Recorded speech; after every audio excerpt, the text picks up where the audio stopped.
What's up, ladies and gentlemen, everyone tuning in? Welcome to FATED ARPG Podcast episode 134.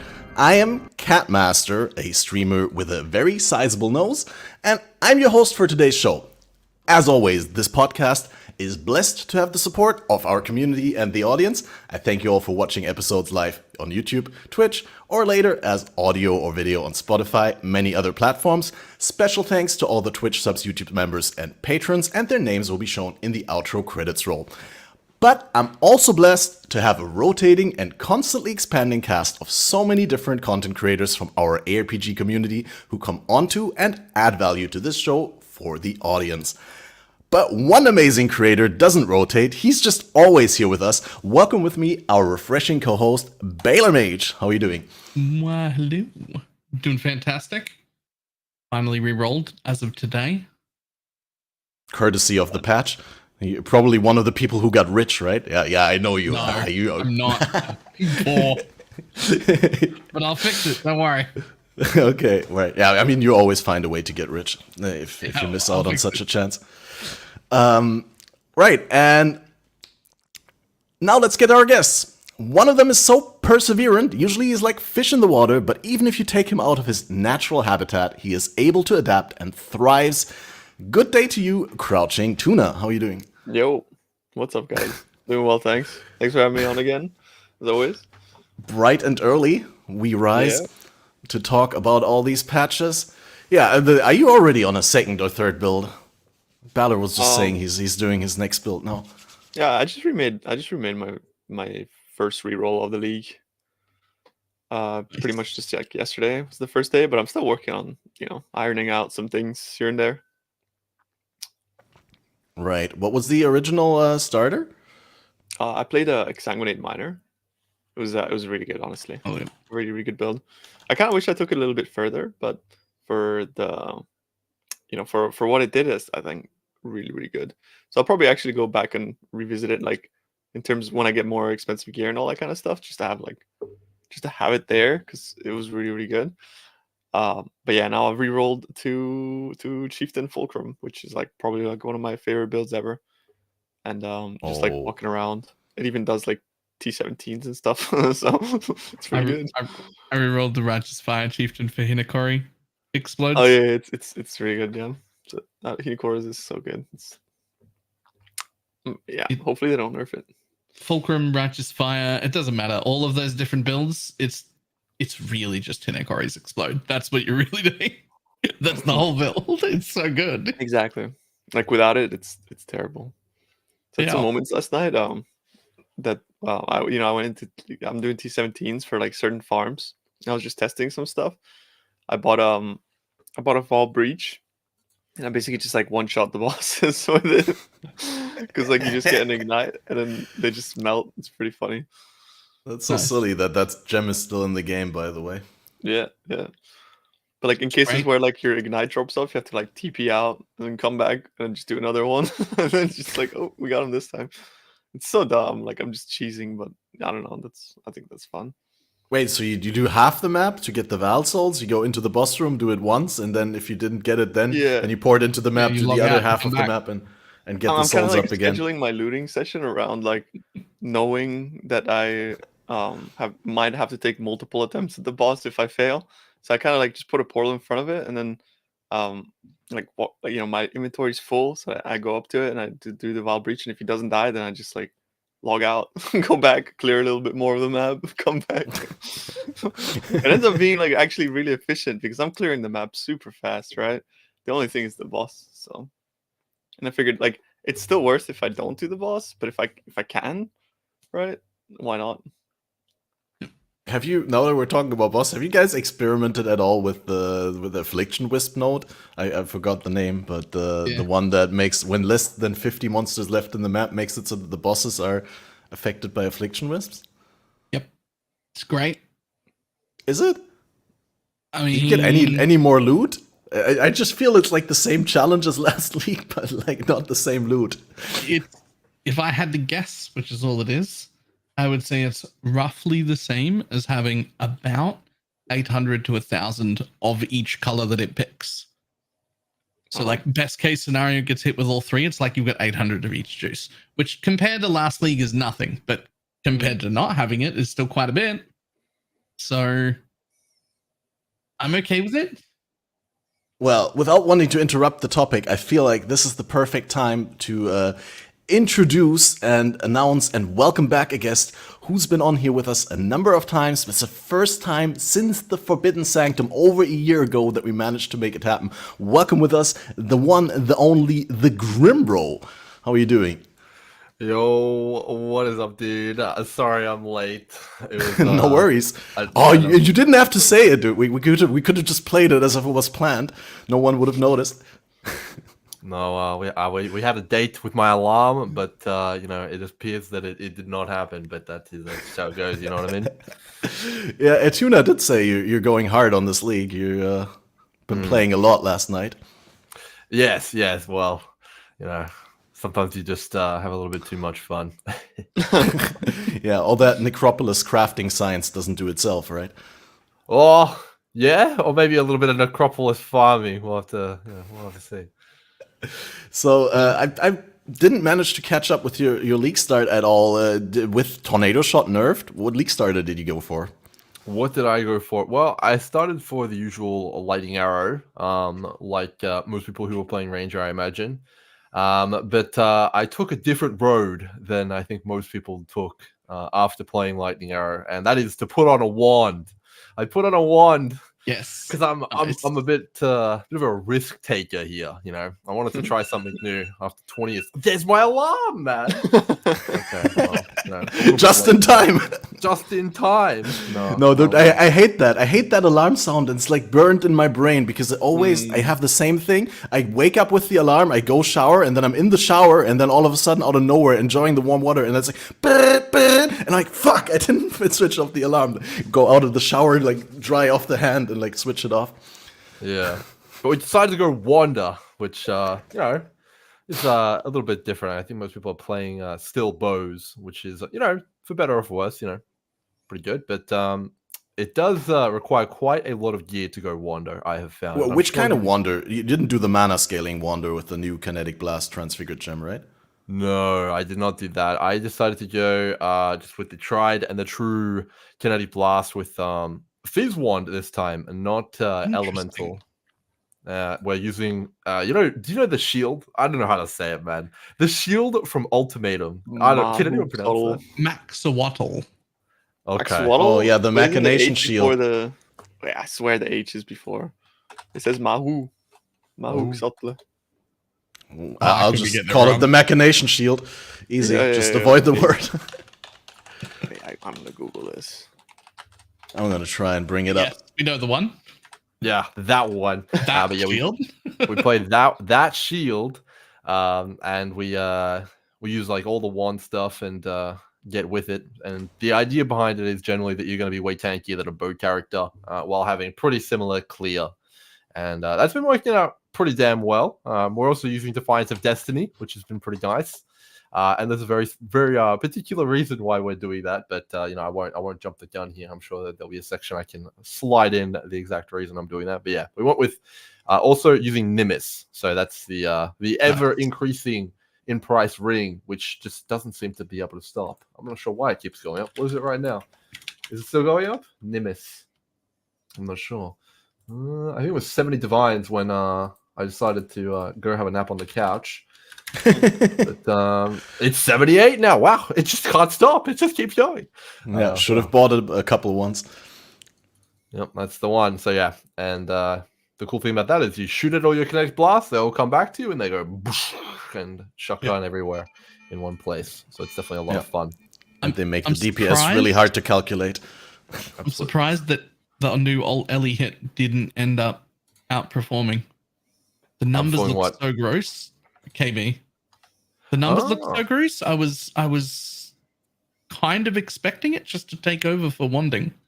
I never did it. I never experienced it. It looked like it should have taken over for wanding. But well, I was playing the new Ellie here on bows actually. I tried it out and it was pretty good at least start. But I noticed when I was doing my farming strats that I wasn't doing enough damage. I was like, what is going on? Like, you know, I had Death Rush and Inspired Learning. I was like, I should be blowing everything up right now, man.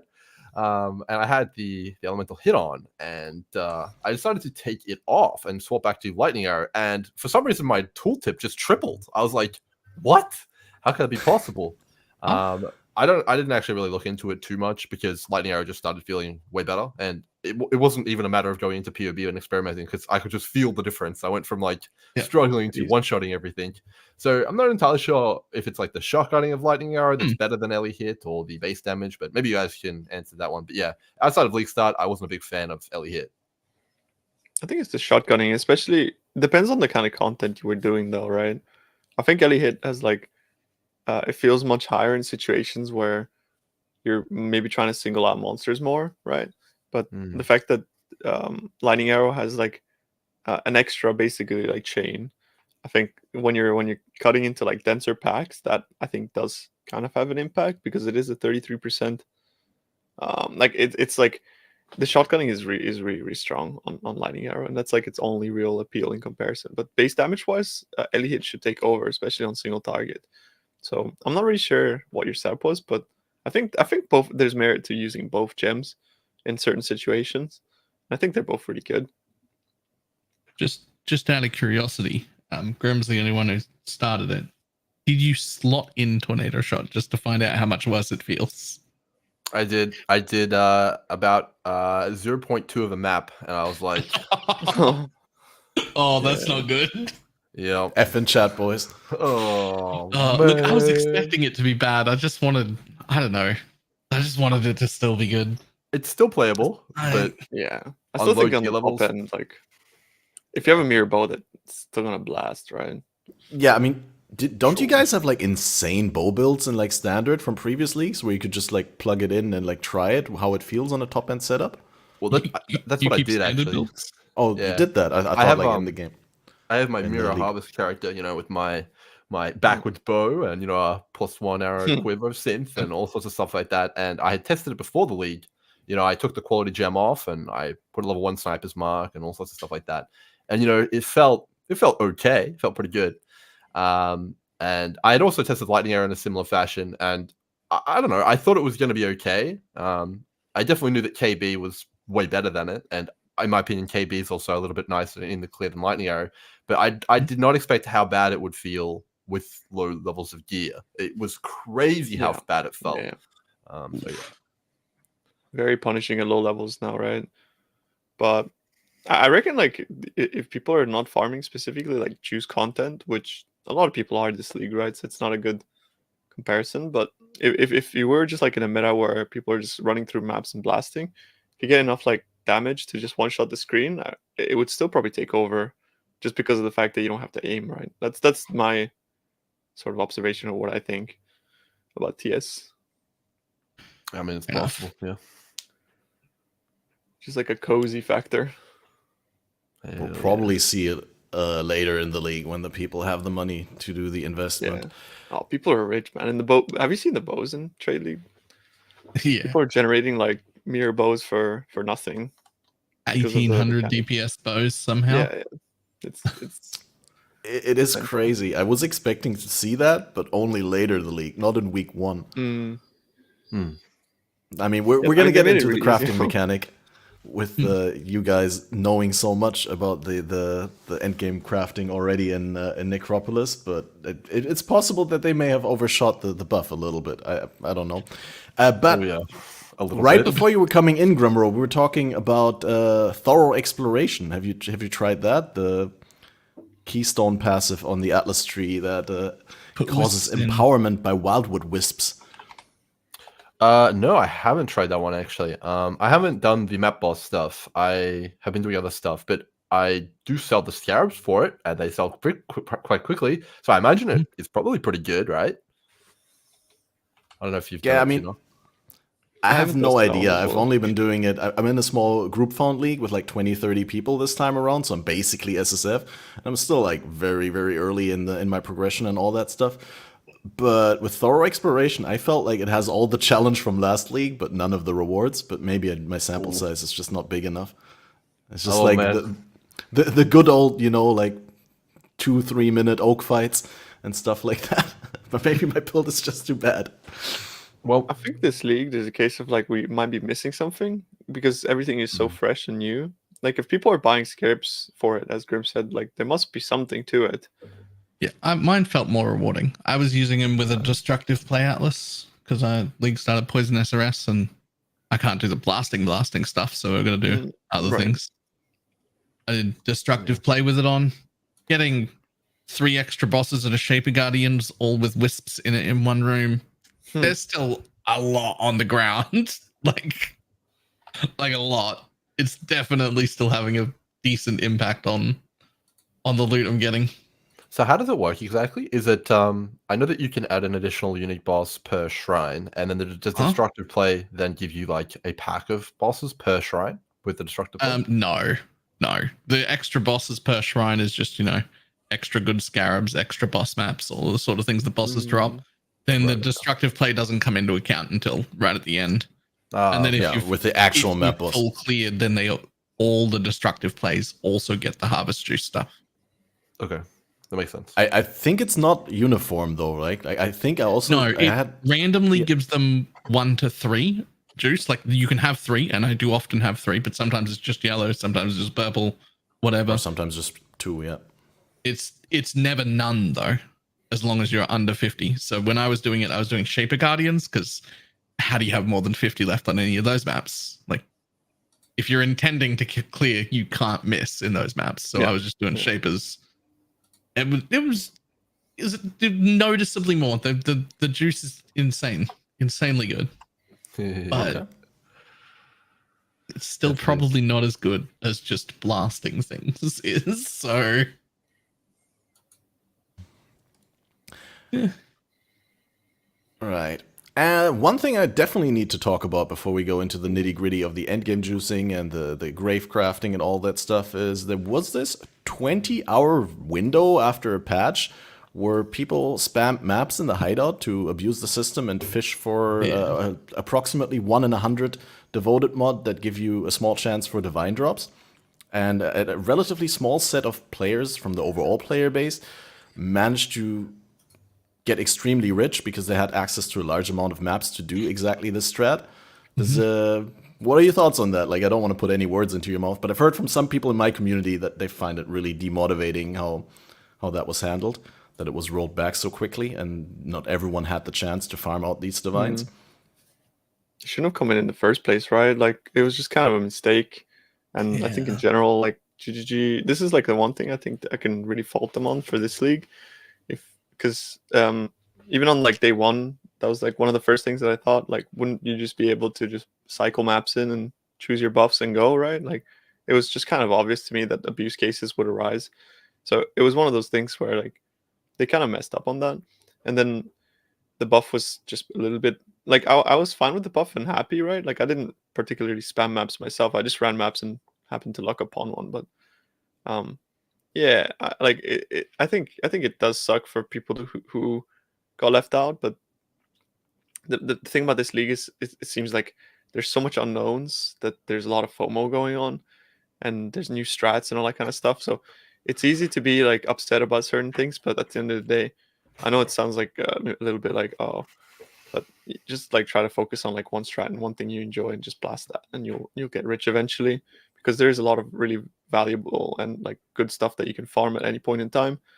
But I think it does suck on, it was like a mistake by GGG for sure, and I still think that like they might or should do something about the fact that people are able to see the buffs without having to actually either go in the map or clear anything at all. Honestly, I was super surprised by this, and until yesterday, I went to Reddit for the first time. I even talked to my chat about this, and like I thought the entire time it would work the same in acts as it does in maps, where the chance of devoted mods spawning in your next zone is based on how many monsters with the haunted modifiers you beat in the previous zone. And I was 100% convinced until I read otherwise that it would work in maps like that. But apparently in maps, it doesn't matter at all what you did in your previous map. It's just random per map. Yeah, what was that? Random. It's just random, but I would like it to. I would like it to have some sort of. You entered the map and did stuff. Not like 100% clear. Probably not even like 50%. There's plenty of strats that are just go in, kill a few things, and then leave. But I would like it if you like had to engage. You couldn't just fish. Agreed. You got any thoughts on that, Grimro? Or yeah, I mean, I have a lot of thoughts on that. So I didn't really get in on the divine gravy train myself. I was kind of lined up when I was asleep, and also when I initially saw it, like I think Tuna put out a video. I saw it on my feed. I was like, okay, how broken could that really be? I didn't think it was going to be too crazy. I think he got like 20 divines in the video or something like that. I was like, okay, it's probably like, is it really worth doing that or something like that? And when I woke up after it had been fixed, a lot of my friends were telling me wild stories like, like you could get 60 to 80 divines per map. People were putting in like quad tabs of maps just in like to try and get it. And it was like to the point where if you wanted to buy maps on TFT, they were like, 15C a map or something like that. I was like, what? How's that even possible?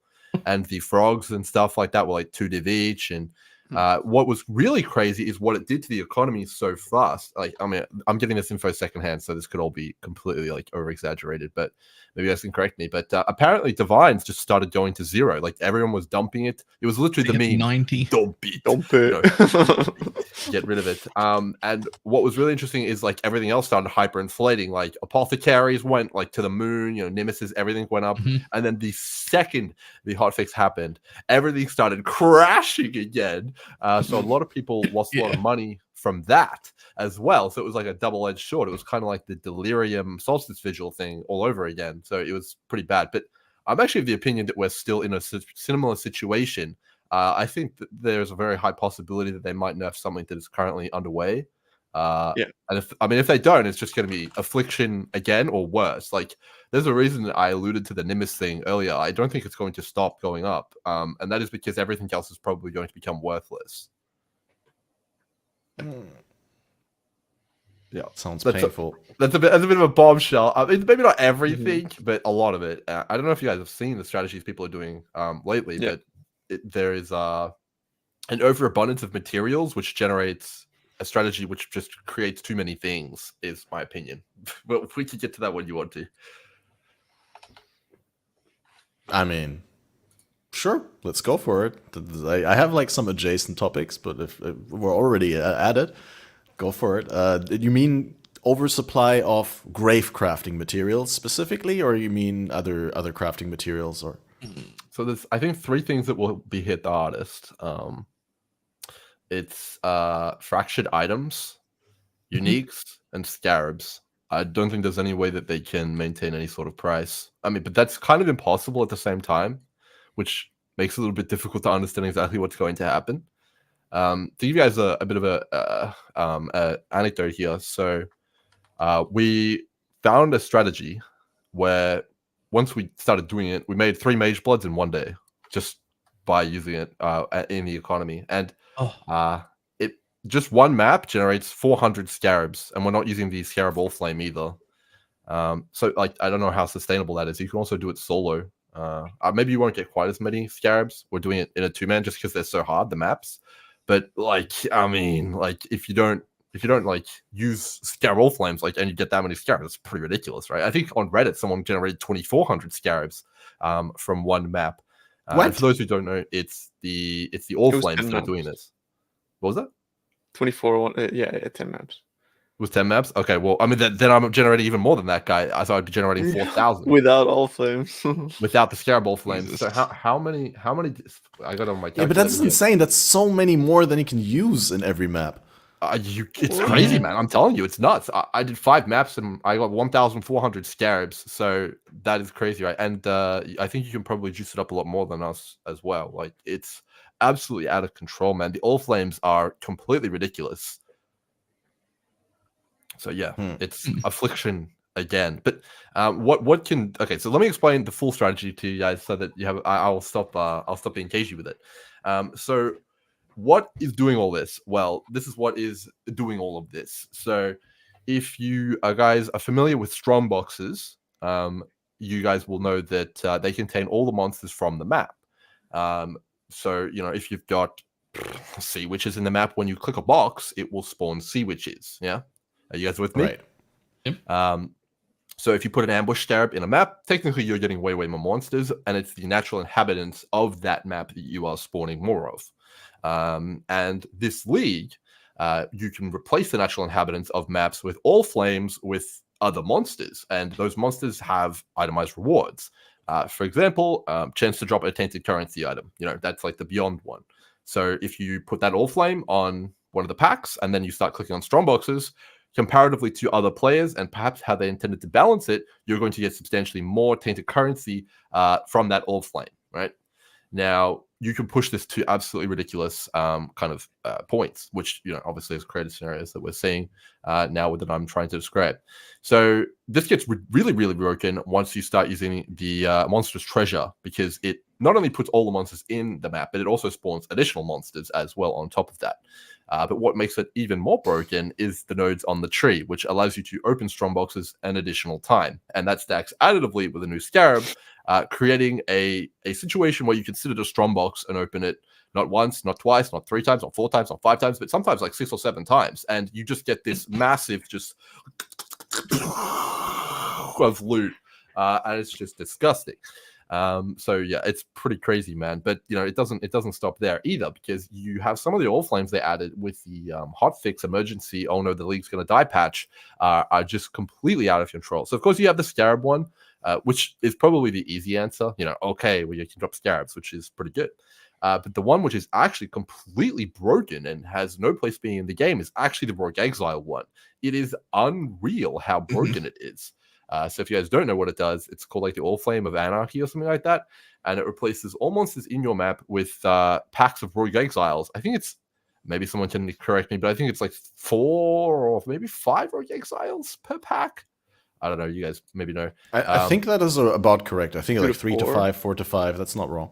I mean, I'd have to look it up in game. I have some of those, but yeah, 2 to and 4 those... is modified by pack size. Exactly, man. What? They are modified by pack size. Yeah, we can get like 80% easily. Plus, on top of that, there's like modifiers to it within the interface itself. Like if it's sometimes a you high get like 50% plus one just sitting in the UI.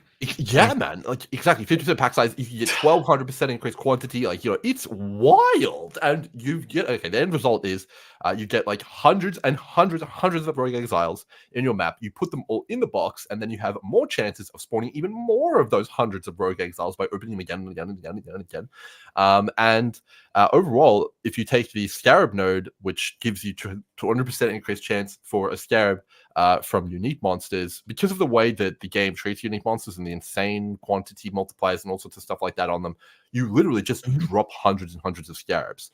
So that's why you get so many. But I mean, these maps are ridiculously hard, man. If you do take all of the map effect nodes, like Tuna said, you chisel out Val them, they're really out of control. Like exiles are pretty toxic, but it doesn't stop there, because you can make all exiles ghosted.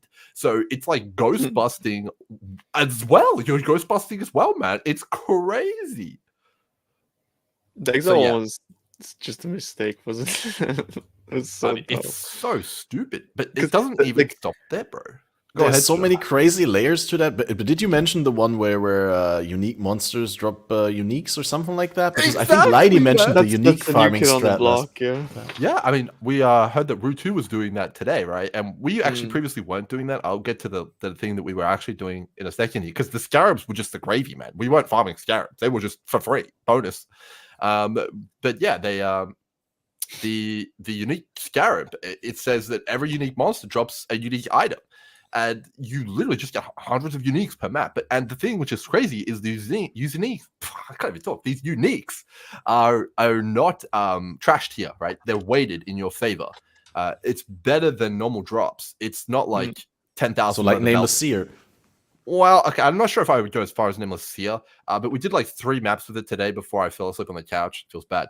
And we got a Defiance of Destiny, we got Unnatural Instinct, we got 2 Storm Shrouds, and a bunch of other, T1 uniques. So it's crazy, man. And if I check my price of my Headhunter right now, it was like, what was it, 58 divs when I went to bed? Okay, still 58 divs, maybe because you actually need it for the strat. But I'm pretty sure everything is going to tank, man. It's crazy because you just get so many uniques from the strategy. Oh yeah, that layer also has been mentioned to me, that actually the Rogue Exiles, if they spawn in the circle of a ritual, then they spawn in subsequent rituals as well. so you can get them like even more often. Yeah, I mean, we're not doing the ritual Vault stuff. Temple. Maybe we should do that as well. I mean, there's so much juice. I don't even know if we need to, but I mean, maybe that's even better as well if we do the Rogue Exile stuff with the ritual. But yeah, as you mentioned, Vault Temple, people are doing that because it has 10 extra boxes, which I believe is increased by explosive modifiers on the map as well, right, Tuna? So you end up with 18 or something like that. No, unfortunately, they nerfed that, or or it's bugged this league. Okay, well, I mean, just lucky because that would have been even worse. But yeah, we're not doing it on Vault Temple. Actually, we're doing it on Strand, and the reason for that is because Vault Temple, I don't know, man, I don't want to run that layout. It's actually less currency per hour to have to run through that layout than just losing the 10 boxes and going on a proper map where you can chisel out Vault. So it can get slightly worse again. It could. Yeah, you can also take the entire strategy that you're doing and then wear the cloak of Tom Isley. That's what we're doing. Good. Yeah. I got somebody doing Vault Temples pulling 300 div a map out in fractured bases and selling them, like legitimately making 300 div a map. I don't know if they're any of it. I didn't build any of those characters. Yeah, I don't know if it's going to be 300 div a map anymore. Like it won't be for long if it's not already over. But yeah, like the bases are like going away, man. They're nosediving. But yeah, it's not an easy strategy to say the least. Though that's why I ended up talking about the stuff I did earlier. Like we're playing in a 2-man right now, me and my friend. And you know, even I was dying with an aura bot, so it's pretty out of control. That's why we put on all of the, you know, the heat shield, and we put the amulet on, you know, get all that tankiness because they just one shot you because they're ghosted and juiced up to the wazoo. So yeah, it's juice. It's good stuff. Actually insane. I wonder how much the Rogue Exile Allflame is now. I'm just gonna control D real quick for status update. Oh, okay. So like the base price went to 90C, but I assume nobody's gonna answer until you get to like 2 div, because that's what was happening yesterday. Yeah. Yeah, I mean the thing is it's worth it at 2 div. So we were buying. Yeah, it's worth it at probably like 4 div each. Like let's not be even a honest. problem. No, not 4 div. That's an exaggeration. But the reason why things can go to 0 is similar to Affliction League, because when there's not a high enough cost of entry to these things, everyone just can do it infinitely, right? And the Rogue Exile, Anarchy, Allflames, they're not rare enough to stop this, right? Like, because you actually drop the Allflames doing the strategy. It's crazy. Like, they just drop on the floor because you get 15 or more Allflames per map, because obviously you just get so many unique monsters with such high quant, and they all have the modifiers on them. Are you invested into the trees that the tree stuff that make Allflames more likely to drop? Of course, it's so broken. Okay. Yeah. So you get so many Allflames. I mean, yeah, that's just even more craziness, right? But even if you're just doing Alk and Go, Allflames just drop quite a lot. You can get 3 or 4 a map, and I mean, everyone. It's just gonna. I think it's just gonna devolve into there's the go really, really fast with your lead mechanic and farm Allflames, and then the people who are juicing buy the Allflames for a ridiculous price, and then they generate the lion's share of what's going to be in the economy, and it's like a kind of circular economy like that. But the one thing that's not in that circular economy is uber uniques. Those are outside of that economy, which is why I hypothesize that Nimbus is going to the moon. So yeah. Yeah. Well, any boss unique, any sort of like thing outside of maps will for sure do that. I'm not even like also like good. Like also other things that you might want to look into is like even like last league, right? It's just a repeat of last league, like essences, like harvest juice, all that stuff will just increase by virtue of them not being farmed by or farmable by Allflames and stuff like that.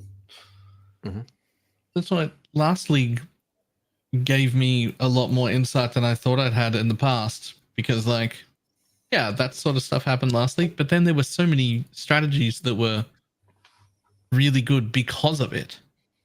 Like essences were better than they ever were before. All of the harvest juice was better than it ever was before. Delving. But like, yeah, delving was better than it ever was before. All's amulets were selling for more. Like all of those sort of things happened because the wisp strategy was happening.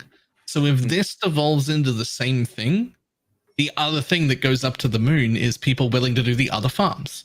If you want to go and do essences, if you want to go and do those other things, they suddenly become worth way more. I couldn't agree more. Basically, anything that's not a unique a fractured item or a scarab should be very, very good to farm. That's what I would farm. For sure. There's some like really interesting aspects about the league though that are like, in my opinion, sort of like showing a little bit of the flaws in the current Path of Exile trade system, which that's like my biggest annoyance with the league specifically, because of the fact that they keep introducing these items that you need to trade for in order to do strategies that maybe ideally they weren't designed to be like things that you had to go out and buy. But I mean, we like our players have set a precedent in the past where like GGG should know we're complete degenerates by now, right? And we will do these things, like we will hurt ourselves.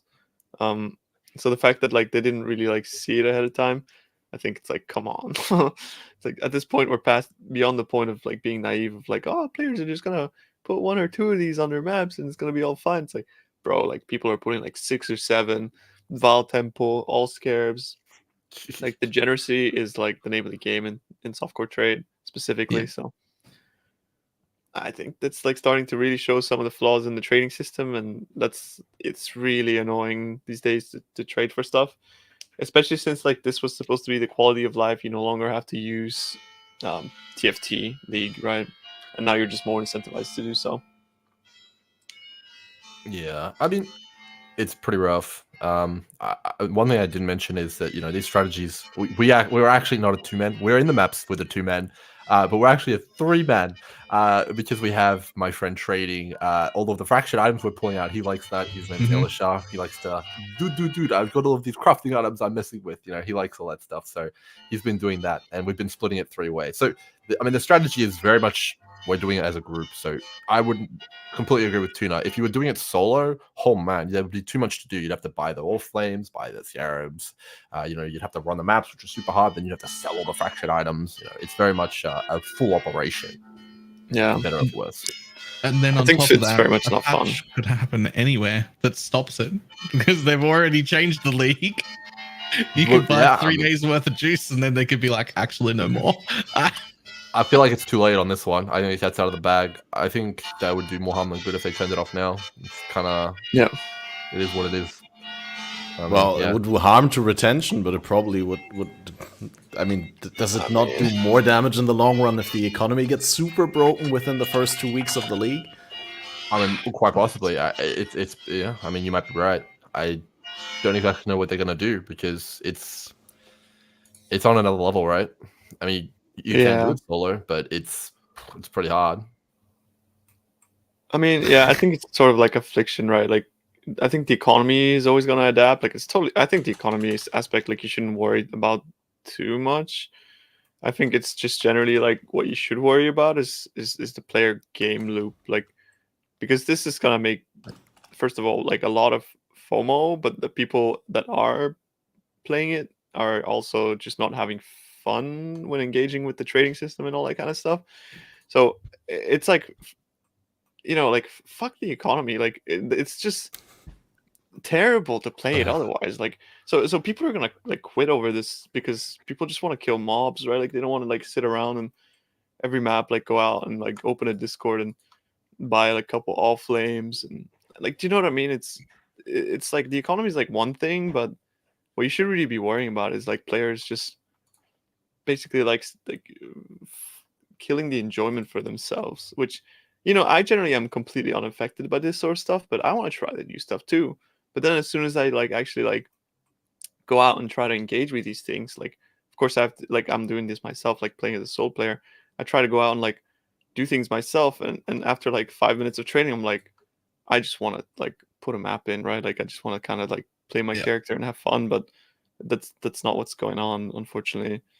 And I feel like a lot of people probably share the same sentiment, but I've always historically been like a juicer and enjoyed juicing, and I don't think juicing has ever been quite as like there has been quite as much friction as there is this league, unfortunately.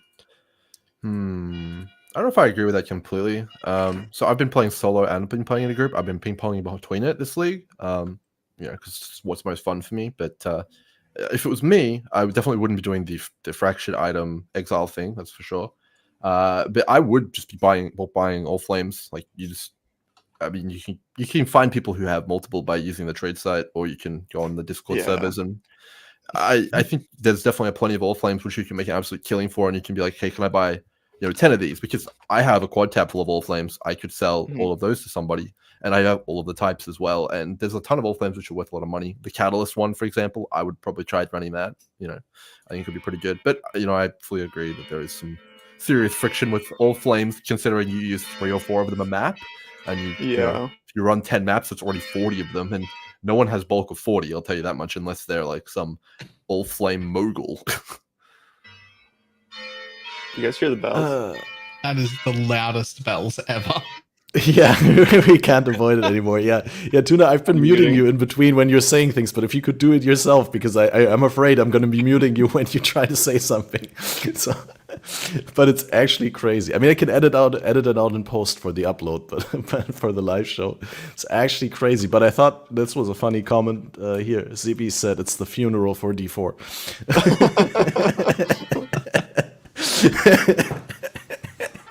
Oh man! Anyway, is it that bad? I haven't seen D4. I heard it's actually better this patch again. It looks actually good. I might give D4 another go, but that's irrelevant. Yeah, when I say another go, I mean 1 day of my time to prove itself. It gets exactly 1 day. That's not giving it a full another. It'll get a day. True. I always forget how loud it comes through on anything that isn't Discord in my stream, because I usually have like giga noise suppression and that sort of stuff. So yeah, I apologize, boys. I'm sorry about that. Because I don't hear that shit anymore, bro. I live with this. Like I can see the church from where I'm sitting. I just so it's charming. Like it's just it's great culture for all those people around the world who don't know how it is to live in a historic European town, right? Yeah.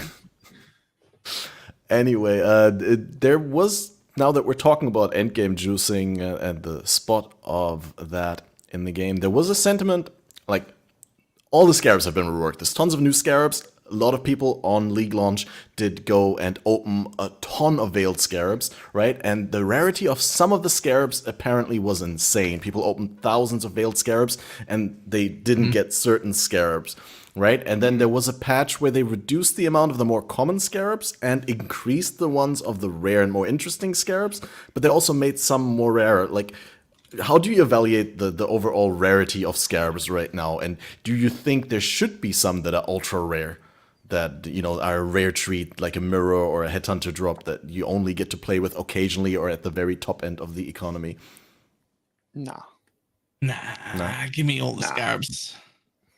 Well, I mean, it depends if you care about the economy or not, right? Because if the super rare scarabs were not super rare, then you would see a lot of things be less and less and less worth it, right? Let's do a thought experiment. If everyone could run double divination scarab with one divination scarab of curation and one of the full completion, well, I mean, chances are pretty much every single thing which comes from a divination card would be way cheaper, right? The only thing which stops that from happening is the rarity of them, which means that only certain players can do it. So it's a question of economic integrity versus player fun and freedom to do strats, and I think it's a fine line. I don't think you can open the floodgates for everything, otherwise there'll be nothing worth farming anymore, right? Either that, or there would be one so obviously dominant strategy that there would be nothing else worth farming, which is what happened in Affliction League, because everyone just farmed Wisps with Magic Find.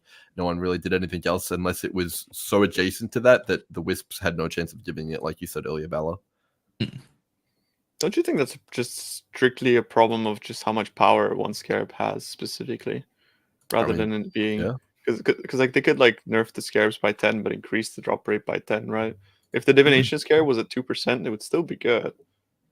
The completion thing, like, I mean, it would be completely crazy still. Yeah, I think exactly. Right. Like instead of 20, so like you just increase the drop rate by 10, decrease the thing. It's like so, and that in turn like sort of I don't know. It nerfs like the big scarab that makes things where it doesn't like consume the scarabs. I forget what it's called. Preservation. Yeah. Preservation. And in turn that also like kind of nerfs groups as well, which I feel like this one of the biggest issues of this league specifically, that it kind of also with this like very top end power, just it makes it so that like groups themselves have so much buying power that they're able to price solo players out of the economy of these top end strategies. Hasn't that But always I don't been know the how you guys case feel about every that. league forever? That's always the case, but now it's Yeah. like it's very like it's very overbearing, and it just feels like, I don't know. I haven't really felt for a few leagues it was really as bad as this league. Like this league especially, it feels very, very bad. And I think Yeah, a lot of people probably share the same sentiment. From what I heard, this is mostly a problem with the one scarab that was teased before the league that makes your maps drop divination cards based on your favorite maps rather than on the tile set of the map that you run. So that was like teased as something like really fun and cool to do. And from what I've heard, that's like pretty much impossible to do unless you're in a group, because it's just not worth it to do it for solo. It's not possible. That one scarab right now is 7.5 divines. Is not possible. Yeah. It's even higher. I just listed one. I got spammed by the whole server. Oh, For like okay, yeah. I mean, I think it's being price fixed. it's like another similar strategy to the Allflame one, right? Like you're not getting in there unless you're pumping 5 or 10 divs into that one map, and it's just not just handling the cost of entering the map, running the map, but also selling what comes out of the map is just out of control for a solo player. It's just so hard. Not because they couldn't do it, just because of the amount of raw jobs and stuff that you have to move out of there. Like if you're getting 8 div of items, that's more than just one item. It's hundreds of items. Yeah. Then you gotta list them. Then you gotta like actually like have the availability to trade for them, and then, like it's like all these things just compile. It goes back to what I kind of said earlier about like this league is really showing the flaws in the economy. And in the past, I've always been sort of like I would rather there not be like instantaneous trade and that kind of stuff. But this league is like kind of like, it's like, man, like if PoE is going to continue to be like this, like we need something better. Like this is just kind of becoming unacceptable at this point. I still don't want an auction house or anything close to it, but just the way to has like to be better than what we're doing now. I mean, you know how it is on console where like people send offers and then you open your little panel and you have the offers and you're like accept, and the item just goes to that player. Yeah, something like that would be okay. Something like that, right? Like there needs to be something that comes in where like I don't specifically have to like stop what I'm doing, go to my hideout, trade with this guy. Which in many cases when you invite them, they don't even like show up. So like I don't know. It's there's too much of that stuff, and I don't mean to be like super negative because I love the league, but I think this sort of stuff is like really starting to weigh down on PoE, and it does. If it kills the enjoyment for me, which I'm usually kind of like one of those players that's like, oh, it's not that bad. Just imagine what it's doing to other people, right? Yeah, I mean, I'm nowhere near the level of micromanagement and like economic interaction that you guys have. And I've been playing softcore trade like for almost the past 2 years, I believe. I think after Lake of Calandra, right? Like Lake of Calandra was the last HCSSF I played. I've been playing softcore trade with the boys every league since almost. And yeah, this league I really needed the break and go to the group found, because I just am so frustrated with like the amount of micromanagement in the game that is not directly involved with like killing monsters and looting stuff. There's so much little stuff that I'm actually really happy to be away from the economy. But even outside of the economy, I talked last podcast, for example, about the frustrations with the heist quest contracts, which is like something really minor, right? And rightfully so, I was called out on the podcast by Balor. Balor said there's 10,000 other things that they should fix beforehand. This is not worth putting time in. And that's correct, but I just bring up these issues because they continuously, like, they come up every league and they frustrate me every league just a little bit more, to a point where, yeah, I'm fine with, like, the big things that are off, maybe in balance or in the end game, because I'm like, that's the rules of the game, that's only this league, and they'll adjust it. But these little things that stay the same, that they keep irking me the wrong way and like driving my enjoyment down.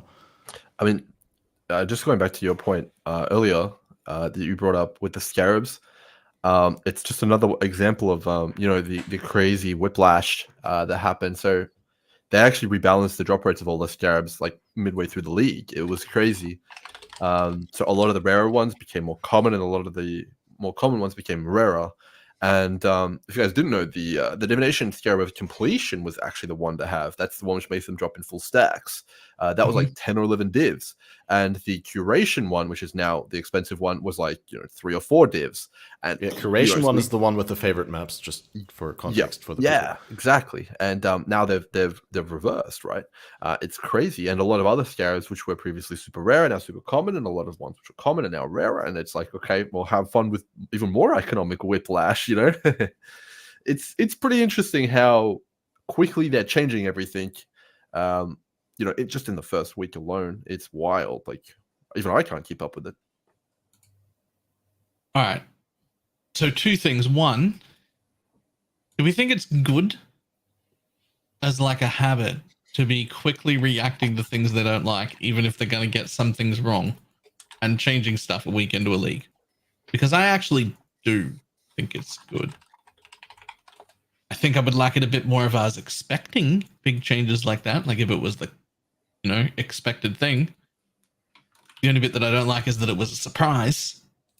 But I actually think it was pretty good to do that rebalancing. Yeah, I think it's fine. But it sort of depends on whether we should be expecting it or not, because in the past they kind of have set the precedent for them not changing stuff. So yeah, it's a matter of them being more clear about like, yo guys, if we do something bad, like, we're just gonna go through and kind of change that, because otherwise like things might get ruined, right? I mean, it's their game and they have like the best, their best interest is to make their game good.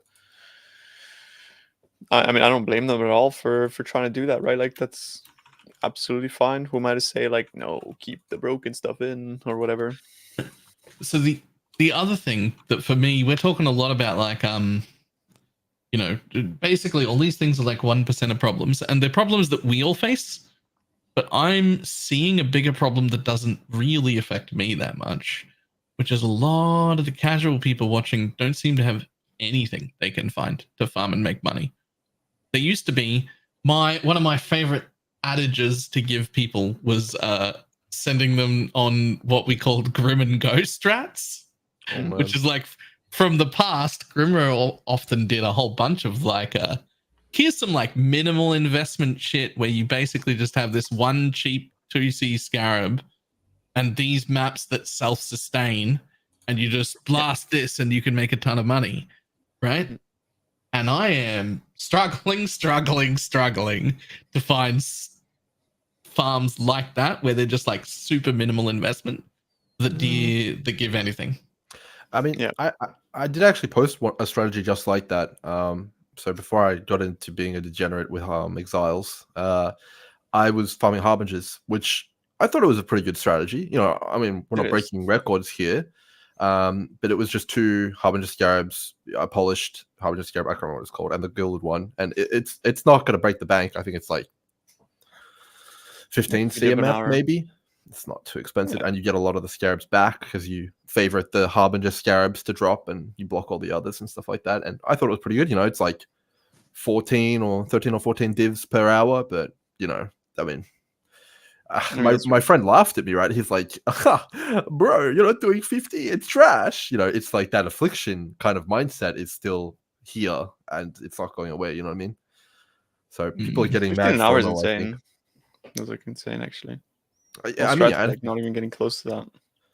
I think it's still pretty good, yeah. It's absolutely insane. Because like even if we were talking about like the Scarab Allflame earlier, that guy's on like 9 div an hour or something, right? Even though he's pulling like 2,400 scarabs. But even that's kind of prohibitive though, right? Because it requires you to invest quite a lot of into your character. I feel like more than ever before in the last 2 leagues, I feel like you need an insane character. Like in Affliction, the Wisps were out of control. And it's very much the same feeling this league. Like if you don't have a character who is juiced up, doing these maps is really hard, man. Like 100%. Whether that's going to be Headhunter or some insane defensive layers and crazy AoE, you're going to get slapped around. Even doing Harbingers because of all the increased effect nodes and how OP they are.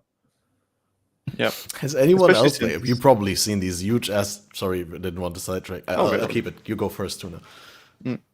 I meant to say like I forgot. Sorry, you go ahead. I'm sorry, I didn't mean to distract you. I was just gonna say, like, sometimes you get harbingers that are like the entire screen, like huge circles, like from strongboxes or something like that. Is that like an interact? It's not. It's not a intended interaction, right? It's a bug because it's not on strongbox. Okay. It's a divine modifier. It makes it so a harbinger spawns from every strongbox. And I don't know why they made the circle so big. That's just weird. That obviously, obviously, them spawning is not a bug, but the circle being like insanely huge, like twice the radius almost. Like I had some that were so big. Yeah, it's true. It's Giant. pretty funny. It's so annoying as well because the strongbox doesn't open until the harbinger's dead, so you have to sit there and wait. Wait for the monsters to spawn. And then you gotta open it another time, and then another time after that. I know. It's so annoying. Does the harbinger spawn every time? I actually don't know. I feel like it has. Surely not. I mean, it takes so long to do them, so maybe it does, maybe it doesn't. I'm not sure 100%. Oh, There's a lot of stuff like that actually in this league, where it's kind of like, is it working? Is it? I can't tell if it's working. Yeah, you know? That's kind of the quirk of PoE and what makes it good. But I also meant to say earlier that it's especially become I say like worse, right? But like the tax on characters, it's because how much percentage increased effect did we actually gain from last league of like modifiers? Like I went into a map yesterday, and I didn't like actually like fully read the mods, but I was like doing like my little like T17 scarab finding, and the map had 96% less AoE, and I'm playing a character with AoE, and I had to be like inside like monster pixels to be able to like deal damage to them. It was like, what is going on? But that's also like life is extra life. So like then you would have like instead of 90% more life, they would have like 230% more life. Everything like that is like the physics extra, like all of those things just go crazy. Yeah, so what I read is like you can get a total of 90% increased effect, modifier effect on maps now, but it's like a little bit more investment than it was last league to get the maximum modifier effect scaling from the Atlas tree. It's crazy. I mean, I would say yes and no. I don't yes think and no. It takes more points on the tree, sure, but you don't have to go wandering path, which means you can get way more juicy than before, right? Which is you get actual notables and exactly. It's crazy. I think Balor did mention though that a lot of these issues are 1% issues, but I think as the league goes on, 1% issues do always trickle down to the rest of the player base, just because of like the fact that we probably have like 90 hours played at this point, right? Like, but once people get to like 90 hours played within a league, they will have the same issues as us, right? Like it's kind of just the same deal with like any game where like you'll have the people that are like degenerates that will find the issues first, and then those issues always trickle down. And you kind of see like I always see like for myself, I play a league and I have certain things I'm like, yo, this is pretty annoying, right? And then like 4 or 5 days later, I will see Reddit just like filled with like the threads of like things that I was like, yeah, this is pretty annoying on like day 1 or 2 or something like that. Like, and it's just because these issues trickle down to players who have the ability to play it like less, right? Just because of the fact that we churn through content, you get to the same spot. It just took you 2 weeks instead of 4 days because we're fucking degenerates and we play 17 hours a day. I mean, like this, like I know, like some of these topics seem to be kind of elitist, but I do think that they are actually things that affect everybody in the long term, and in general, also are just like things that do affect the game negatively, right? So, I do think that, especially like the trade thing, is something that people will really feel at some point this league, and especially in a league where it was about like, you know, like we don't need TFT anymore. I feel like I need TFT more than any other time this league, unfortunately. Need them to bulk sell corpses too if you're not a trader. Yeah, you need to bulk sell corpses. You need to bulk sell Allflames, scarabs as well, because we're just getting thousands of different types of scarabs. Like, how hard is it to price scarabs now? It's impossible. Like, I'm not going to price them individually in my tab, right? I don't agree with the scarab one. I'll agree with the other two, but I have a little like a picture that I have, and I like price check them all, and I just have big red lines for most of them because you just 3-to-1 those because it's actually a better return on investment to 3-to-1 them than to sell them. So that's fair enough. You just turn them all into one type. You know, make that a video because that sort of stuff is valuable, right? Yeah, maybe. I want to watch that video. The moment you make a video about that, it's untrue. I'm planting the seed, man. It's like, I need that. I need that. Yeah, I mean, the thing, I mean, it's a little bit of a scary video to me because, like, if one of the scaries becomes really expensive, if you're 3-1, and you're just like, oh, obviously put the like caveat in there that's like, don't be stupid. Like, check it before you do. If you get spammed for something, reprice it. Yeah. That should go into the default description for every PoE content creator on YouTube, just in the default video description. Don't be stupid, use your brain. the disclaimer. You have to do like a captcha before it to like check IQ. So another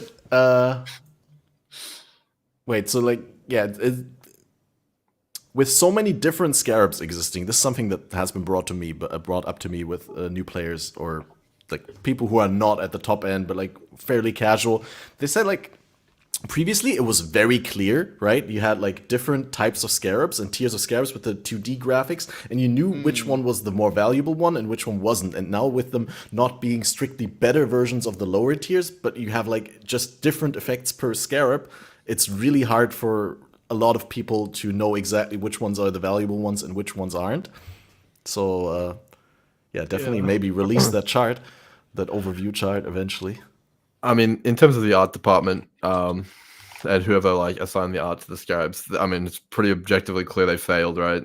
Like, for example, the Breach one, the Chayula one, the Dreamer, it's like insanely rare and it's polished. And then the Gilded and the Winged ones, they're like, way cheaper. So it's like, okay, man, what's going on here?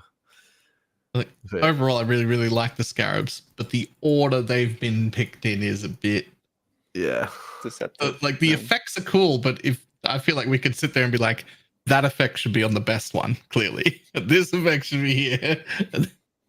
But only the artwork that doesn't line up because the rarity is appropriate. Yeah. It's so silly. Yeah, there seems to maybe have been like a little bit of lack of communication in that aspect. Because as you said, like the rarity absolutely lines up. Mm-hmm. Yep. Well, maybe with some of them being too rare, obviously, right? Yeah. I actually have some statistics of that sort of stuff if you guys are interested. But I'll just send it to Kat, like if he wants to show it at any point. Sure. I'll bring it up on screen. Let me, in the meantime, raise another question, and that was another sentiment I've seen with the scarab changes is that with previously, like I said, every scarab, like it was different tiers of scarabs for every mechanic, and each one was like, each higher one was better than the previous one. You only used one per mechanic. Now with the way that the scarabs work, they kind of scale multiplicatively off each other. So whenever you're running a mechanic with scarabs, you feel highly incentivized to only use scarabs for that particular mechanic. So most of the times you're only using scarab for one mechanic, maybe two, but you don't have the whole diversity that you used to have in endgame mapping with being able to put multiple different mechanics with scarab support onto your maps. Is that something that you experience as well, where you feel like I would like to run more diversity instead of just going for one type of mechanic on my scarabs?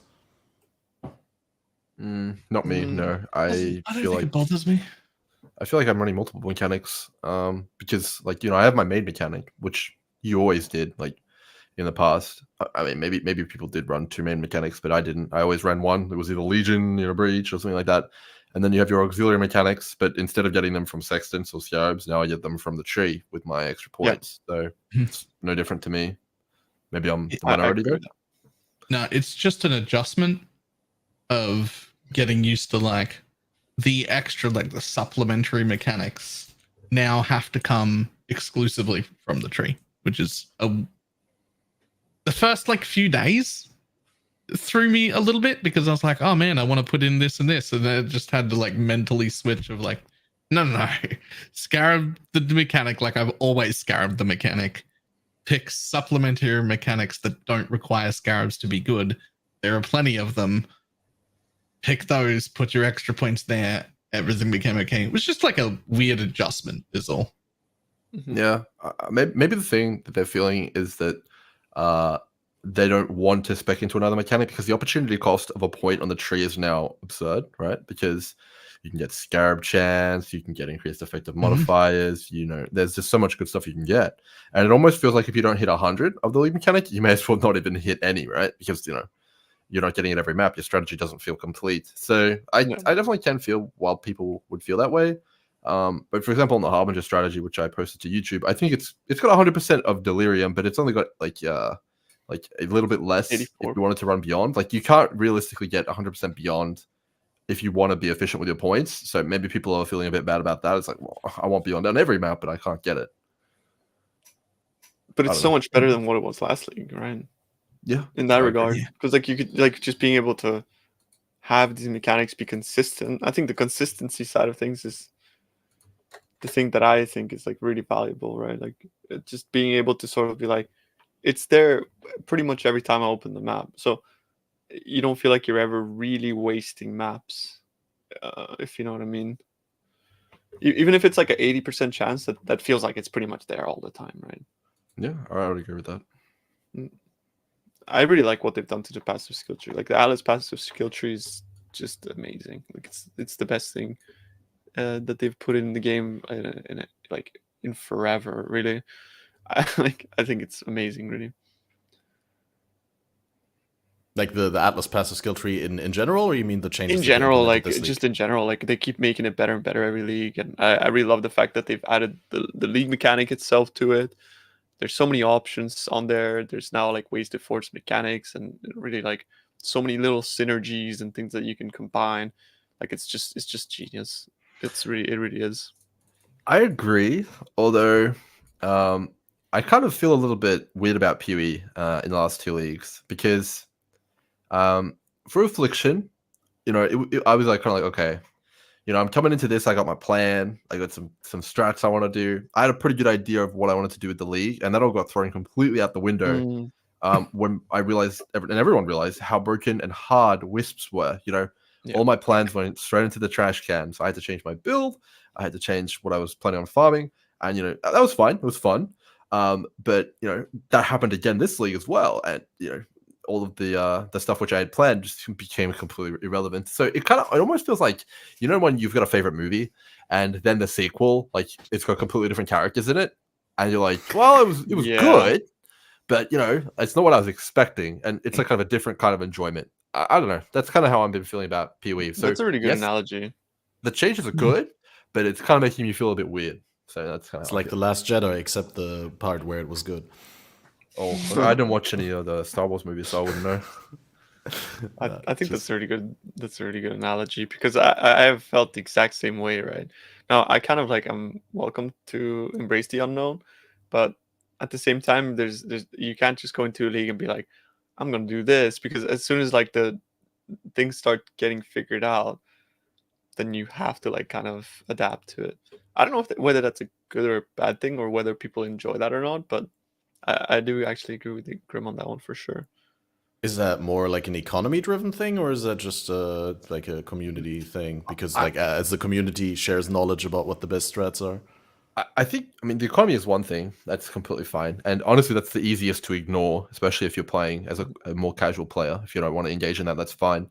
I think the thing which is actually more apparent is actually the builds. I've never felt more... I don't want to say forced, but like pushed in a direction with my builds than ever before, right? Like in Affliction, it was Magic Find. I felt compelled to put on Magic Find, but not only that, to create a character in a specific way where you have a ton of damage and a lot of defense. Otherwise, you're basically, you can't even interact with the mechanic, which is clearly the most rewarding thing. And it feels like that again. Like, I feel like, you know, I don't generally use tanky items, but, you know, I've got all these tanky items on my character. This is not normal, man, you know? It's not normal. But yeah, because otherwise you just get one-tapped by the Necropolis modifiers, right? And it's just too and hard. the rogues and all that. I don't know whether that's a good or bad thing specifically, but yeah, I do agree it's a thing. I mean, it's a thing more than ever before, right? Like the game is so punishing, and like if Grim has problems, like imagine Timmy. Yeah, I mean, I think if you play like a well-rounded beast, you know, you're probably pretty good to go. Like I imagine RF is probably chilling, right, with the way it is. But you know, yeah, you can get a bit touch and go if you're playing some of the more you know, kind of borderline, you know, cutting edge things. I would say, you know. I don't know about RF specifically. I've never really RF, but a lot of people playing it. I've sold a lot of items to the RF that's people. because So Pox is. I re-rolled 2 RF today. Oh, RF is a second RF build. Is, yeah. There's just the stuff was too dangerous for what I wanted to do, and the RF can make me do all of that safely, all of it. So yeah, Hinekora carries. Yeah, like it's a little, the Hinekora stuff is a little awkward to like build around, but you get used to it, and then it's fine. I almost made a Deadeye. Yeah, I mean, Deadeye's pretty good. I think it's a pretty good choice this league if you're interested in doing maps, which is pretty good. Yeah, but that's the only thing I'm interested in. Who wants the boss? Not me. I do feel a little bit. I mean, let me take a look at Pewee Ninja. I do feel like everyone is using Nimbus though. Like even on Deadeye, like I talk to bosses, they're using Nimbus. I talk to mappers, they're using Nimbus. And that ring is very expensive. So I do see that being a bit of an issue with rolling a Deadeye if you don't have a lot of money. I'm curious, what is the play rate of Nimbus? Let me take a quick look. It's not too high. Yeah, Maybe I'm overstating it's things. pretty low because of how expensive it is, right? Like, Yeah, it's probably just everybody not that common wants because one. access to Uber Boss loot this league is like kind of hard, right? Like in comparison to last league, you can't just like switch on the Uber Boss and use the tokens that you farmed up. Like you actually need to farm out the specific Uber Boss fragments. And from what I hear, they're not super easy to get. I mean, certainly after the tier 17 change, now that you can re-roll them, it's probably a lot easier. I don't know if they're hard to get. I mean, someone correct me if I'm wrong. I haven't done a T17 boss, but from what I was hearing, you can get 1 to 2 Uber fragments per T17 boss you slay. Yes. And you need 5 to enter. Now, I have no idea about the drop rates on some of the items, but I have to imagine that the table is probably skewed pretty heavily against items like Nimbus, so maybe that's the reason. Yeah, I think the drop rates are just not great, right? Because you know that people are farming these, so. But I don't know. I haven't collected data on that. We need the guy on Reddit, 100 Uber eaters, loot from 100 Uber eaters. Yeah, we need that. We need those dudes. Probably a little bit too early in the league for that. Yeah, maybe. I mean, you'd be surprised how many turbo degenerates there are. There's probably people that have farmed like thousands of them already at this point. Thousands, most likely. I wouldn't surprise me, man. Like Pewee players just. I mean, like I used to be surprised about some of the things people do, but I mean that's more than 100 per day, even if they started on day 2. Oh man, yeah, but like that's crazy. literally what I used to do as well, right? Some of the people who I'm friends with, they talk in mavens per hour, like Uber mavens per hour, man. That's how they talk about their builds. It's crazy. Uber mavens per hour. Maven's such a fun fight, though. I can get behind that. But anyway, I guess the way that they play it, it's not there's not that much of the stuff that I perceive fun about it. Anyway, one Atlas passive adjacent topic that we've been touching on, because Tuna said you really like the Atlas passive tree in general, and Grim said the passives are really strong for the league mechanic. Are you in general like, because I'm a little bit divided on the current league mechanic having stuff on the passive tree. On the one hand, I find it's like the league mechanic should feel good and as good as possible without additional investment required. But on the other hand, I think it's really cool to be able to customize. Do you swing strong in either direction there? I mean, I'm neither here or there on it, right? I mean, I think it's cool if it's going to go core, right? Because, you know, that's already on the tree. But I don't think it's a particularly good or bad thing. I mean, there's an argument to be made. It's like just make the league mechanic as good with all the Atlas passes. You know, then you don't have to take them and you get more flexibility in the tree. But I mean, they're broken passives. I don't know. Yeah, I don't really have an opinion on it too much either way. I always like that because it adds opportunity cost. Like it makes it so that like if you were to want to specialize in something, you'll get more out of it.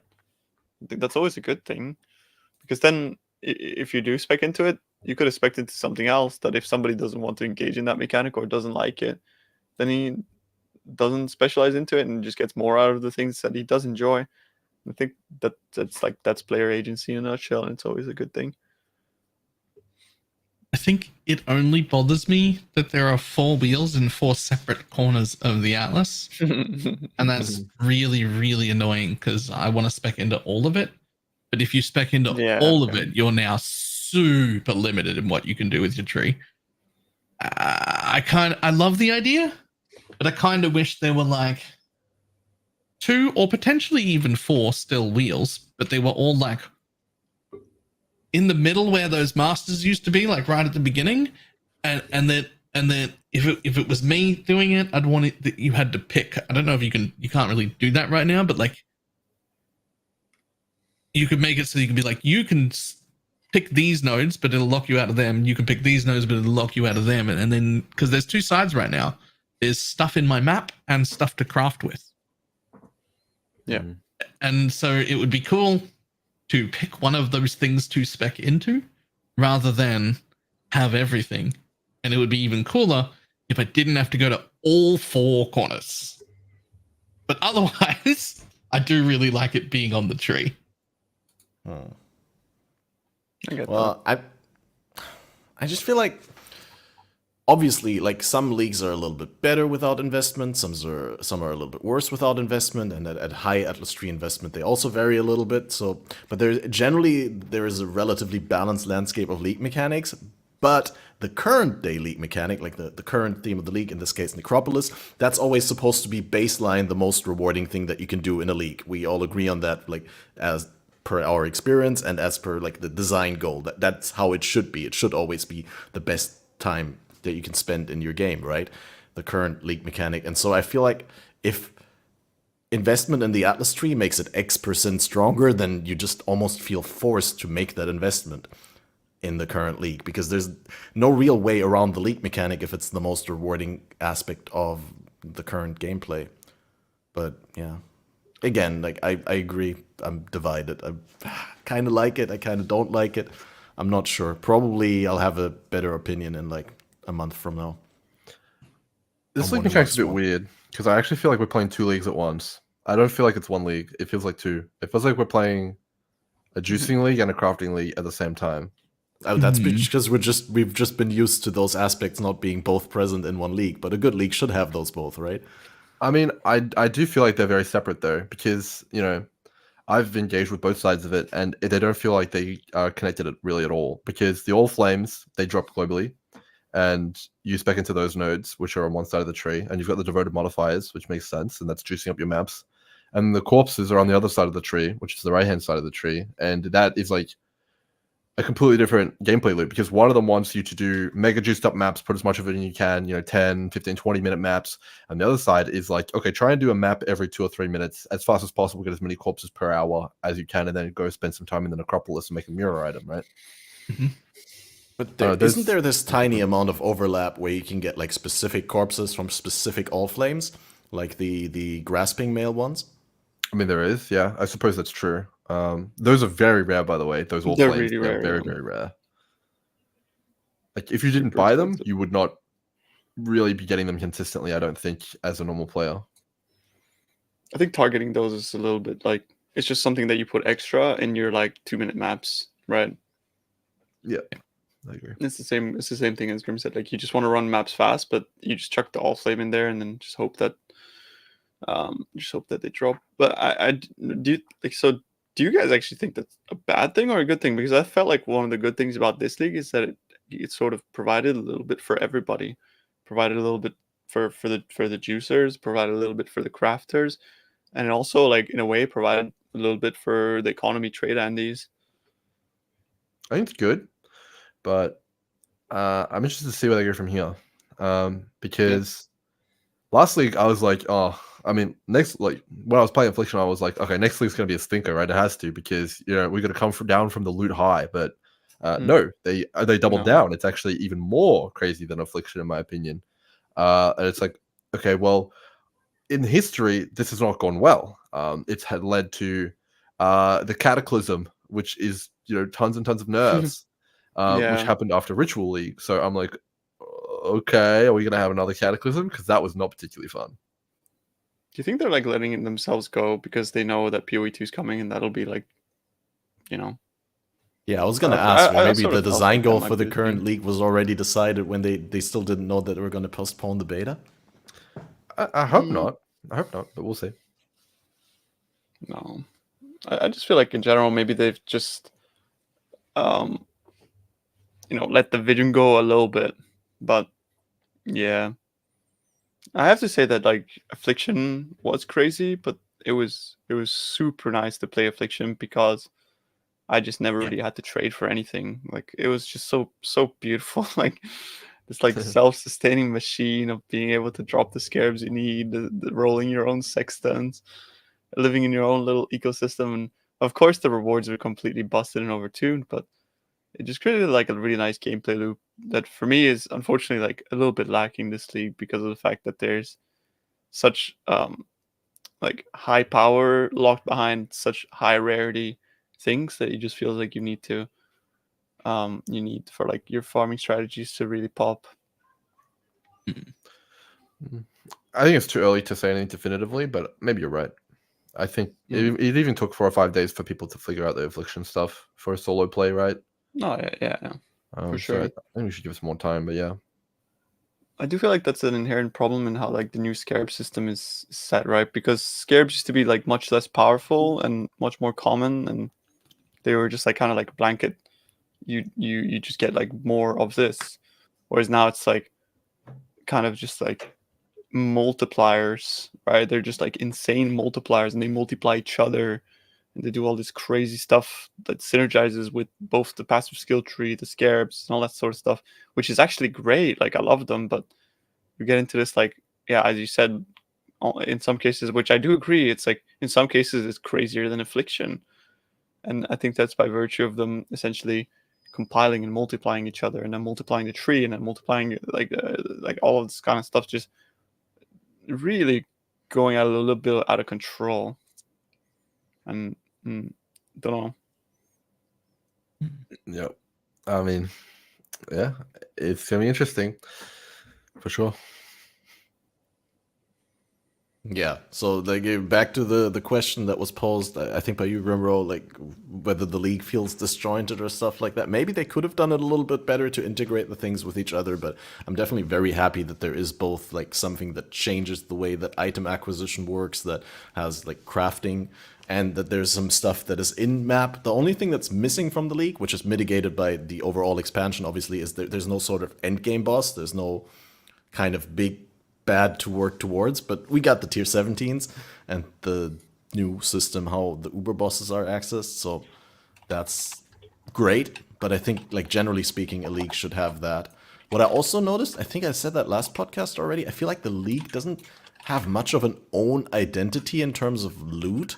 Like, yeah, there's the Allflame things, but those are fueled right back into the league. I guess now the crafting mechanic feels a lot more impactful. The corpses are the identity there. But yeah, it just feels like it's giving a lot of stuff from other leagues, but there's no like, you know what I mean? Like tattoos from Toda. They were Toda, but like now they're just brought from Toda into this league, but there's no like new thing from this league, kind of. I don't agree with that. I think the haunted modifiers serve that purpose quite well on the items. I think in general, like the access we have to the items too is literally like unique to this league, right? And Grim can speak a little bit more about that, because I like the 61 items. Like you're not gonna see that, right? Like anytime soon again. Yeah, we're talking about Necropolis crafting now. Yeah, I mean, I was gonna, because it's absolutely busted, right? Like we haven't even started talking about that, but that's like, yeah. I mean, I'll let you introduce the topic, Kat. No, you go for it. You're the expert, dude. I can just pose a question, which is well, I guess the most general question I have here on my sheet for that mechanic is like, what is actually good to craft? Like generally speaking, what specific kind of items are easy to target craft with the mechanic, and what is hard, or what you would advise against trying to craft it, or is even impossible? Well, I might have called myself maybe an informed individual in the first few days of Necropolis crafting, but I have definitely, kind of like gone down the opposite road here to the Necropolis crafting in the past few days. I've gone all flames. I have done Necropolis crafting post buff, But I haven't been like sitting in the graveyard like crafting for profit or anything like that. Like, maybe like Spicy Sushi has been doing. But I've been watching those people. I've been keeping an eye on them. So I would say overall, you can make mostly anything if you're willing to give it a few tries. But that obviously is pretty cost prohibitive and also time prohibitive, which most people aren't going to want, and it's also going to involve trading a lot, which Tuna talked about earlier. But absolutely, I do think you can make pretty much anything, and you can make it completely insane. And not only can you make it completely insane, you can make it to a level which has not been seen since Harvest. And the reason for that is that in the past few leagues we've been starting with a fractured item.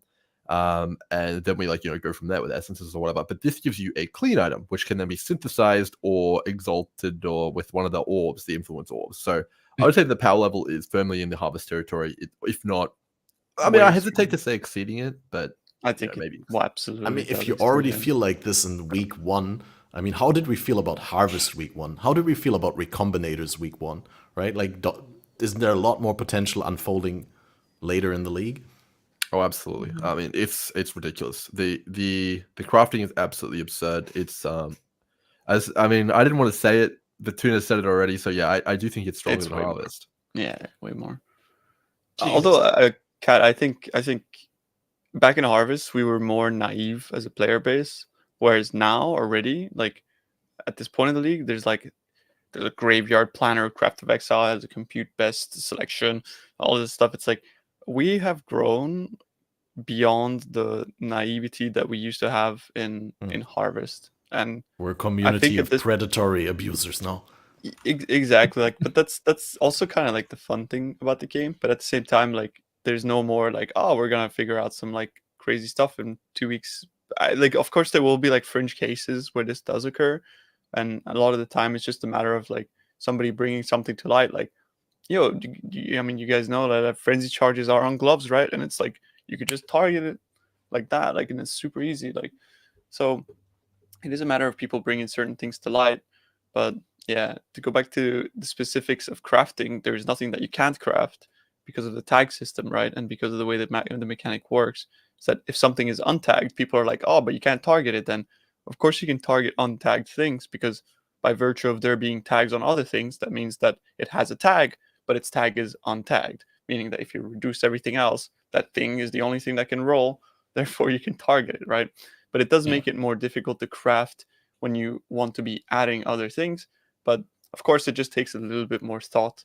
And like what it does mean though is that like you are getting also other untagged mods on your item, which since they are living within the same mod group, you can't exclude from rolling on your item, but you can target absolutely everything.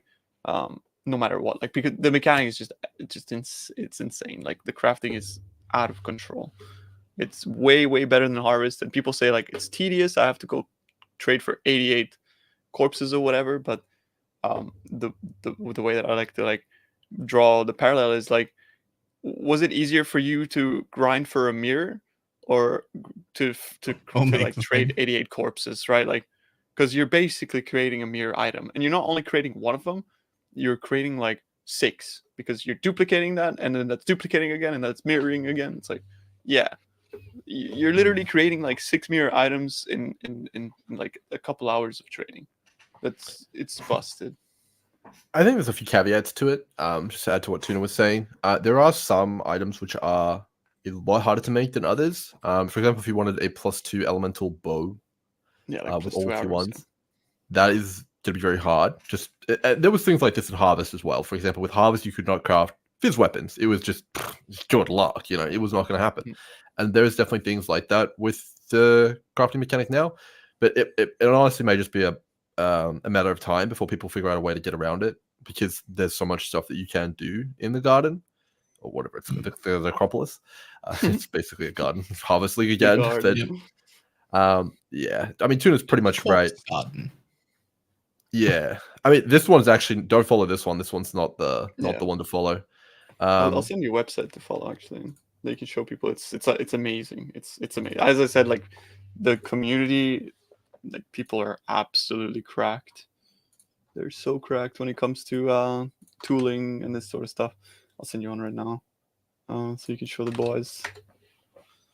There's like different layouts you can import. You can put like your specific corpse crafts in there, so you know where to put them. The amount of like effect that you can get on each corpse, and it's like a grid. You put your things in. Yeah, it's wild. I think my main complaint with it is you never want to click the button without having 88 corpses in. That sucks. That does suck, absolutely. Yeah, that's also my main thing. That's like you just feel like you're, because it already takes so much effort to set it up that you may as well just go all the way, right? That's how I always feel. Yep. I would never click the All right, button that without 88. would have been my next question. Sorry, I didn't mean to interrupt. Yeah. I was gonna ask: is it actually what's the minimum amount of corpses that you should be working with for any given craft? Is there any point in doing anything less than a full graveyard? I mean, let's think about it for a second. Oh, sorry, Tuna, I just cut you off. I'll be quick. I'll be quick. I mean, let's say you need 88 corpses, right? You get 10 corpses a map. Let's say you get one corpse you need. That's 100 maps, right? Would you run 100 maps for a mirror item? Yeah, I would. Yeah, exactly. Or would you trade for like an hour for a mirror item, right? Like these things cost like 4 divines to make for a 61 bow, like, and it's not one. As I said, it's not one bow. You're getting a 6-link bow that is duplicating and then mirroring. It's like, come on. Well, I mean, to correct Tuna, you don't have to do that. You can actually not do that, and it will become very cheap to do, and you can SSF all the materials yourself, like, very easily. But you'll probably have to do 2 or 3 loads of the graveyard as opposed to 1. Yeah. There's, Which is why, again, like, I would never do that. Because there's exactly one use case for not filling up the garden, which is if you've got a different craft that can't be done in the garden, like double influenced stuff, you can just pick a base and be like, I want a level 68 base. You can just pump out any base you like. True. Fair enough. There's some cases as well where, like, so, for example, like I was talking about the frenzy charge gloves, right? You don't need 80 corpses for that. You can print them with basically like 30 to 40, because all you have to do is you have to like look at every tag, lower that tag by X amount, meaning that the only tags that can actually roll are the untagged ones. And since it has a weight of 250, that means that, you know, within like 30, 40 corpses, you have it guaranteed. So you could just pump that out. And the only purpose to do that would be to then throw fracturing orbs at them, because they're 2 divines each. So you just like, you know, 1 in 4, boom, boom, boom. You get your frenzy fractured, and then you can craft it from there.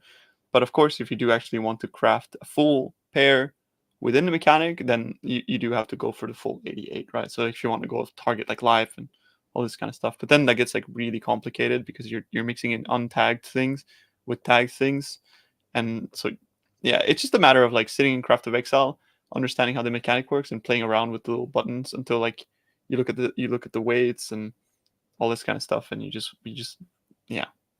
kind of figure out how it works.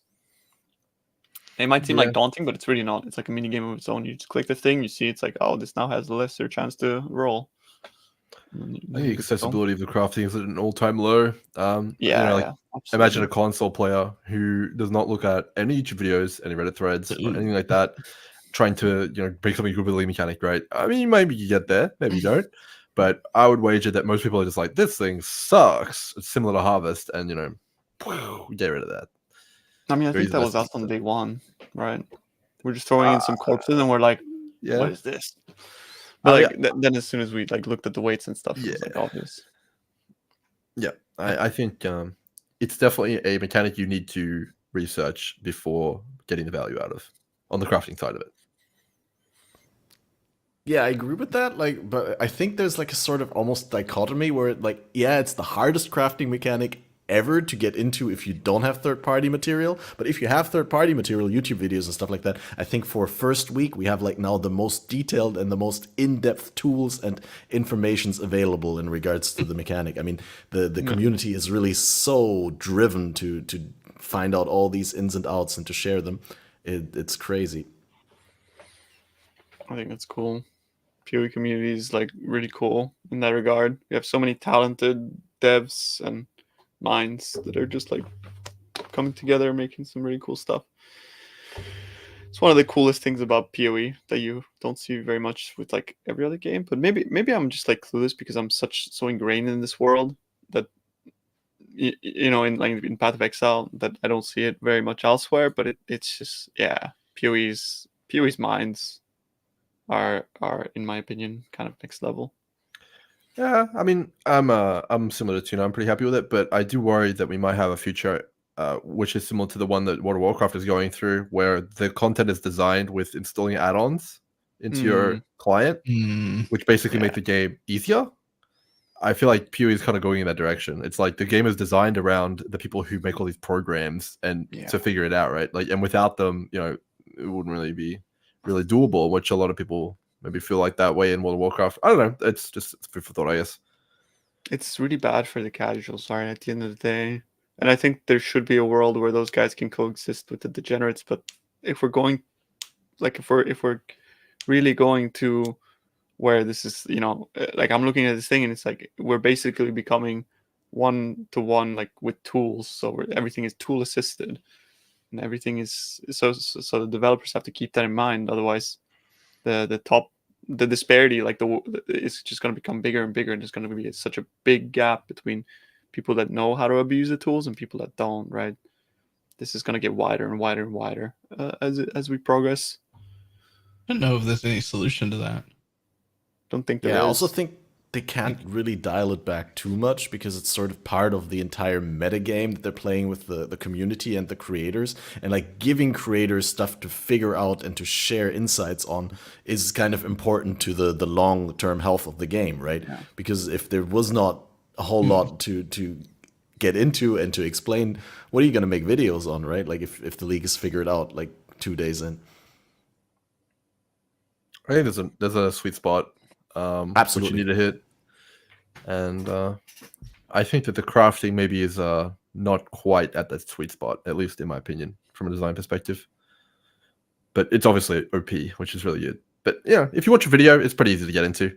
They just tell you where to put the corpses and enjoy your mirror item, baby. Woo! Yeah, I got on my watch later list. I got the Ziggy D video for he made a crafting video explaining how to use Path of Exile to min-max your craft approach and how to do all the little things step by step, so as to ease everyone into the crafting mechanic. And I think that's gonna be a great one for me. But seeing that I'm in group found, I'm still like ramping up corpses and just stashing them, like just filling up tab after tab with coffins. And that's a topic. Oh, yeah, that's a topic. Hoardy crafting stations 2.0. Only now they take 2 slots and they only store 1 mod. That's a problem. Tabs are a problem. They're a big problem. I need to store 600 corpses. Imagine not having quad tabs, man. Oh my god. Yeah, it's I mean, what is that? 88, 166 minimum if you were to have the corpses for 1 craft in your stash. Not great, is it?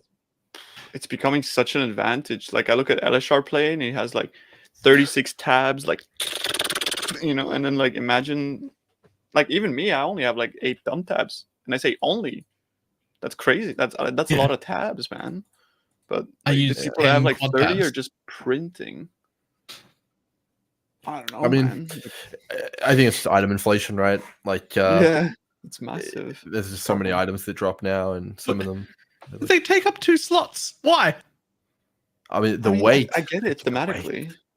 Like thematically, I get it. Like, what are you gonna have? Like a pixel coffin? But again, like they just don't. They take our degeneracy for granted. That's the problem. They keep doing that. And it's like, oh, you know, they're just gonna throw in a little bit of corpses and get an item out. It's like, no, I'm gonna do 88 going into Path of Exile, planning it in my other thing. It's like, bro, that's exactly what we're gonna do every time. It actually means that even if you got the perfect corpses, the absolute perfect ones, through some luck, you actually can't hold enough corpses for 1 craft without pulling them out of the station and holding them in your stash. You can't craft 1 item with the amount of storage they gave us. You have to use stash tabs. That's some bad math, guys. Well, I mean, you can technically, when your morgue is full, you can start planting the corpses. You just need to know what you're doing because you can't unbury them wwithout deleting them, which is something I don't know. But yeah, imagining Catmaster planting his corpses, watering them.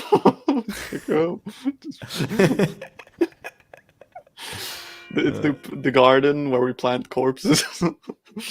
Holy shit. It kind of is, right?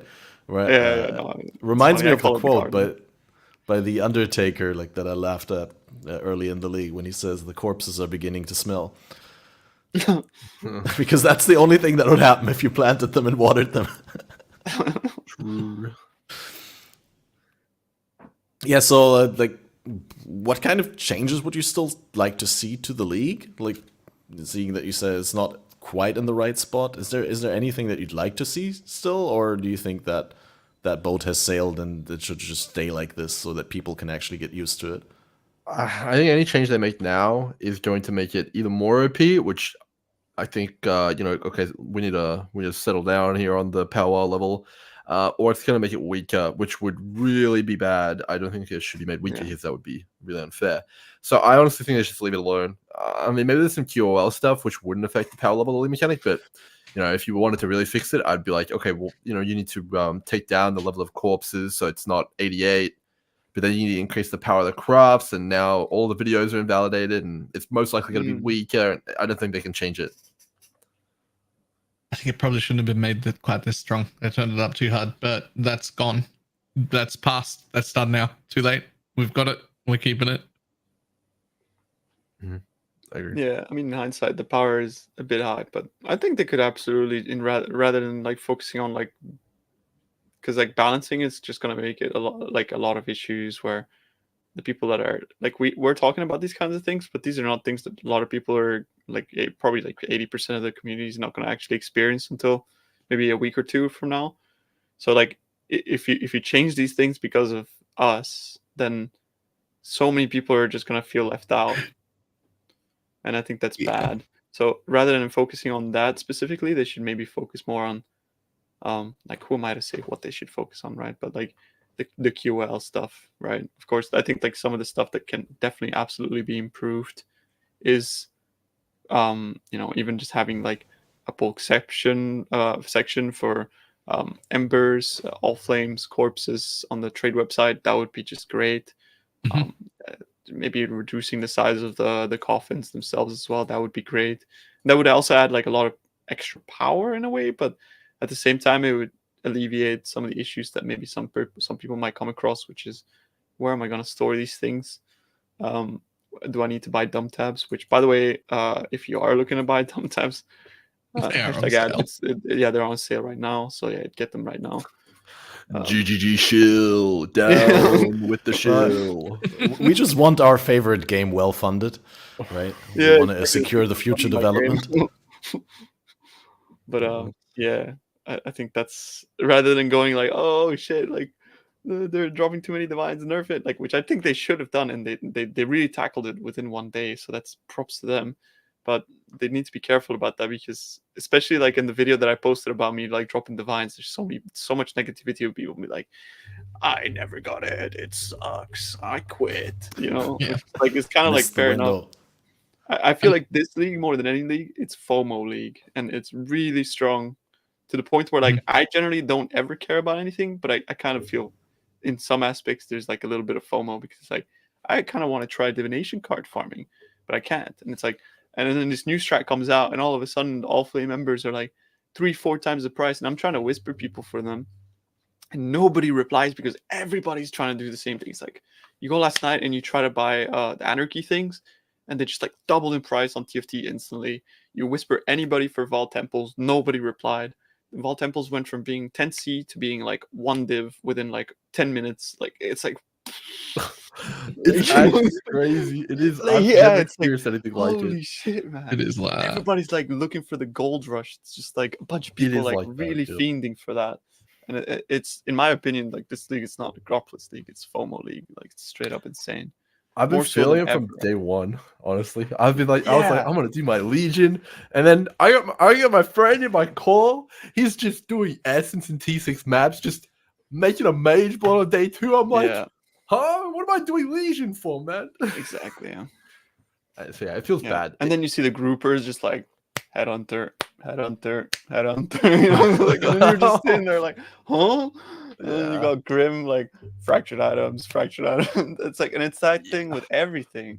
And then everything that all these high-end strategies require you to like go through 13 layers of trade and bulk and TFT, and then you sell your things, and it's like, man, I don't know. Yeah, this is a 1% take, sure, but I think this is something that will like trickle down, as I said earlier. A lot of people will start to feel this if they want to engage in the true endgame content of Path of Exile, which I think a lot of people do want to engage in that, right? At some point in the league.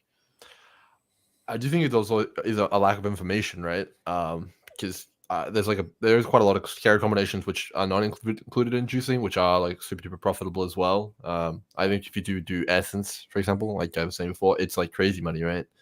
I'm sure there's other things. I think the ultimatum catalyst one is insane as well.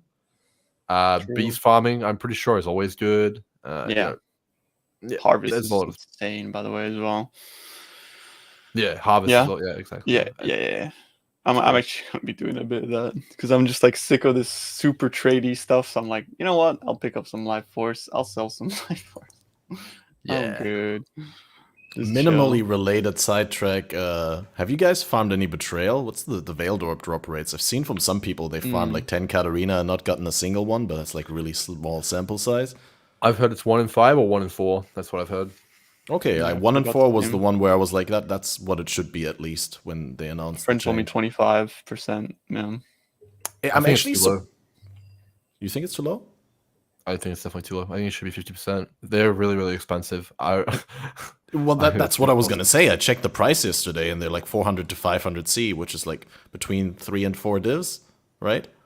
And that's about the same price as Ashland always was, but when it was traded via TFT before it was itemized.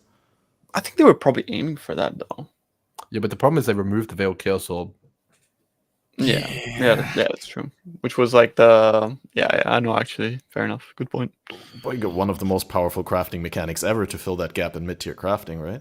Yeah, exactly. There's no more mid-tier. That's man, that exasperates the issue. They're really creating a big gap in the middle now. Like the gap between like early, mid, and late game is like huge now. No, I mean, you're exactly right, Tuna. Because you used to be able to get away with like doing a Veil craft by just using like one bench craft. Like prefixes can be changed, Chaos Orb, right? But now you have to do prefixes can be changed, Veiled Orb, which is 6 div instead of 2. It's not good, man. It's triple the price, if or even one shot. Right, and in some cases, even before using a Veiled Orb, you might actually have to do prefix can be changed Scour, and then prefix can be changed Veiled Orb, because you might have like 1 or 2 prefixes on there that already rolled on your item that you actually have to get rid of before committing to the the final craft. Especially that if you have 2 prefixes and your craft prefix can be changed and you Veiled Orb and it removes the craft, your item's bricked. So you have to go through the process of cleaning it in some situations.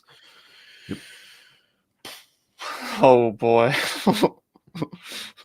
PoE. That's how it goes, dude. There it goes. I think the biggest issue, well, not really an issue, but my understanding is that the Veiled Orb is basically the majority of what you want to farm in Heist now. Well, not Heist, Betrayal. Like, same thing. Because the Scarabs are like, kind of despair, because you can just get them better from other places, right? Yeah, you print them, I mean, Heist members are just the Syndicate members with new textures and voices, right? I mean, reasonable statement. I guess it's kind of true.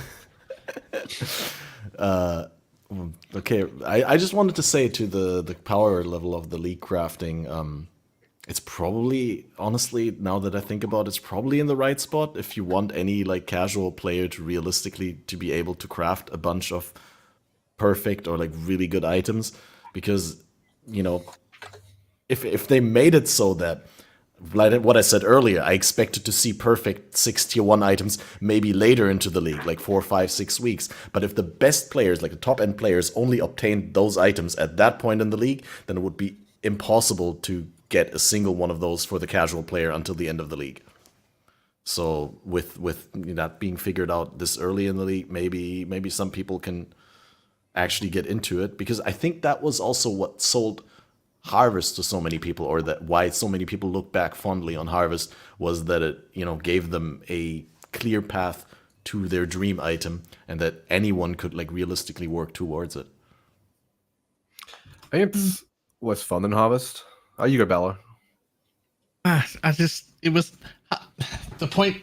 Harvest for me was way easier to deal with. I didn't like Harvest crafting either, but I'm not a crafter person. I don't do crafting most of the time.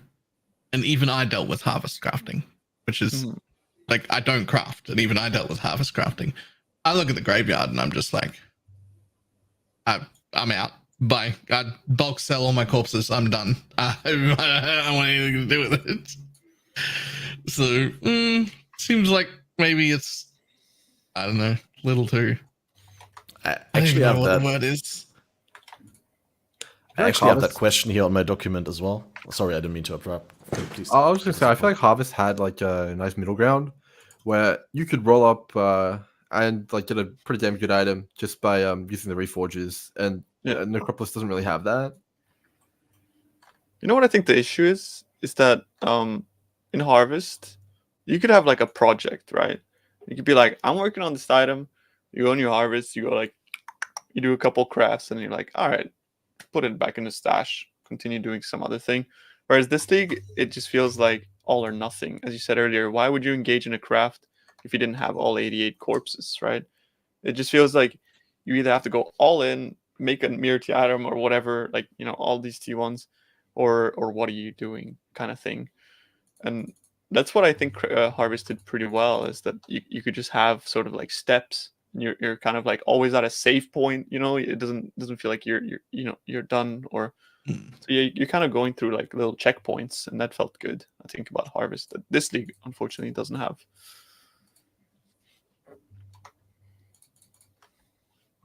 Yeah, what could they actually do to close that gap a little bit between the high end crafting of this league and the entry level or mid tier?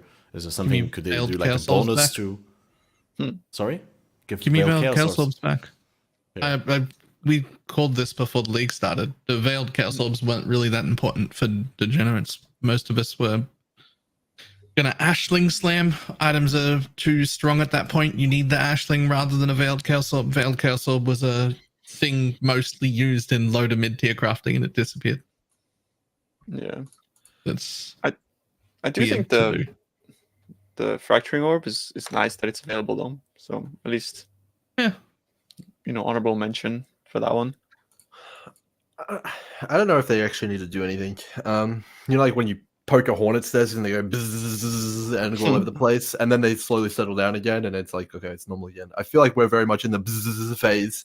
Everyone's like going crazy. No one knows what's going on. It's chaos. But I do feel like, you know, once everyone like understands, okay, this is how everyone's going about stuff now, it'll be a lot simpler. That goes for crafting and farming strategies and everything about it. You know, I feel like we just need a new normal. Yeah, especially like, I think next league, once we've settled into the whole like scarab change, things will be like more, like people will kind of know their place. But I think they're gonna rebalance everything again, because it feels very unbalanced, some things, right? So again, we might go into next league like thinking like, oh, you know, I'm gonna be like, you know, Grim was saying earlier, it's like, I'm gonna be like farming my legions or whatever, and then it's like all of a sudden it's like, no, actually that's just been rebalanced, and you gotta refigure out everything again. So, I don't know. Meow. That wasn't here. I wish that was here. I want a cat. Oh, the cat. Oh yeah, 1 second. I'll be right back. I gotta let it. My webcam. I just see a tail. Awesome. Oh man. Oi, buddy. Nice chonker. Okay, I'll be right back. Awesome. Yeah, I think that's great to close the league specific stuff on. I mean, I have some more general questions that I wanted to pose that would be maybe interesting to hear from, specifically from Grimroll, because he's been away for a while, but also, well, what is, Tuna, generally speaking, the point of a PoE cycle or league where you stop making content, stop playing the game? How do you characterize that? I mean, for me, it's more just like always gonna be like a feeling thing. I really like discovering things and trying out things. Like this league, I probably used already like 3,000 plus. What do they call again? You know, like the regret orbs for the passive skill tree. So the discovery / exploration side of it is like really, really fun. And then also, of course, like settling into you know, to grind and farm one thing. But for me, it's always like the discovery and acquisition and side of the league. But one thing that has leaving me like a little bit like I'm kind of thirsty for more like variants and builds and stuff like that. That I feel like, yes, the new skill gems have introduced some cool stuff, but they're at the end of the day, I think the build meta is slightly stale at the moment still. And that's partly because of the fact that there is such a high requirement for builds in the end game to do certain types of content.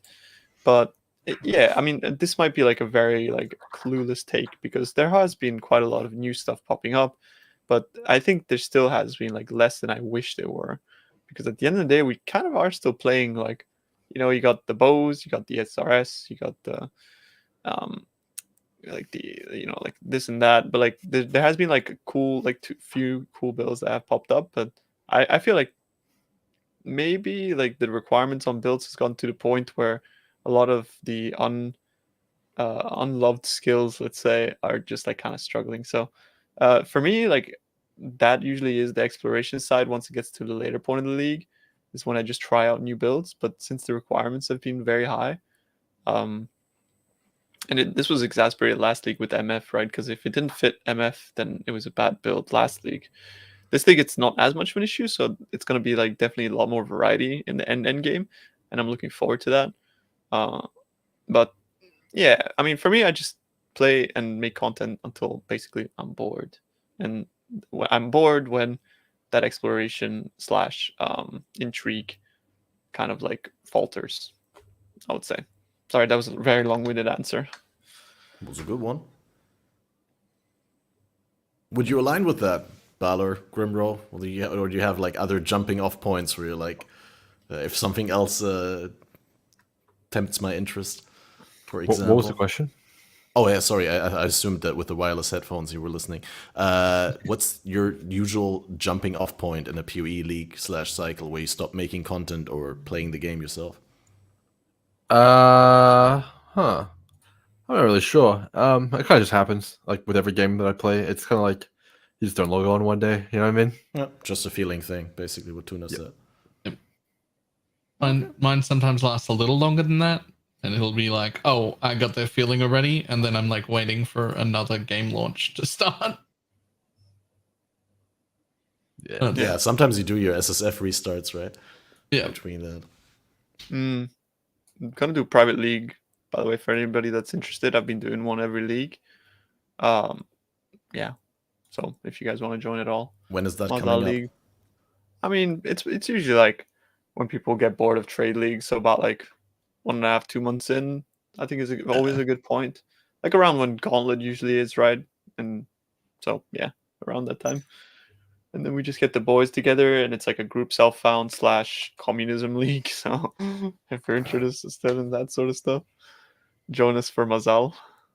Nice. That's basically what I've been doing since league start, but like on a lot smaller scale. We're like a very overviewable amount of people. But so far it's been excellent. Yeah, they're the best. So I think like trade has gotten to the point where we're also like tunnel vision and like making currency and doing all this crazy stuff, that once you go to like SSF or a smaller economy sort of environment, where is where you can actually truly enjoy the game for what it is, in my opinion, which is like, content variety, as well as like not worrying too much about running on the treadmill and like chasing the meta. I think what the saying is like chasing the dragon, right? Which a lot of us are in trade league, and you kind of like, you don't really get that too much in SSF / small private leagues. So it gives you sort of like a fresh way to play the game, and it's very enjoyable. IMO. Maybe it's because I have like 15,000 hours playing PoE, right? So I have that perspective, but in general, I feel like a lot of people share the same sentiment. Actually, you give me an idea. You know what would actually make me play way longer?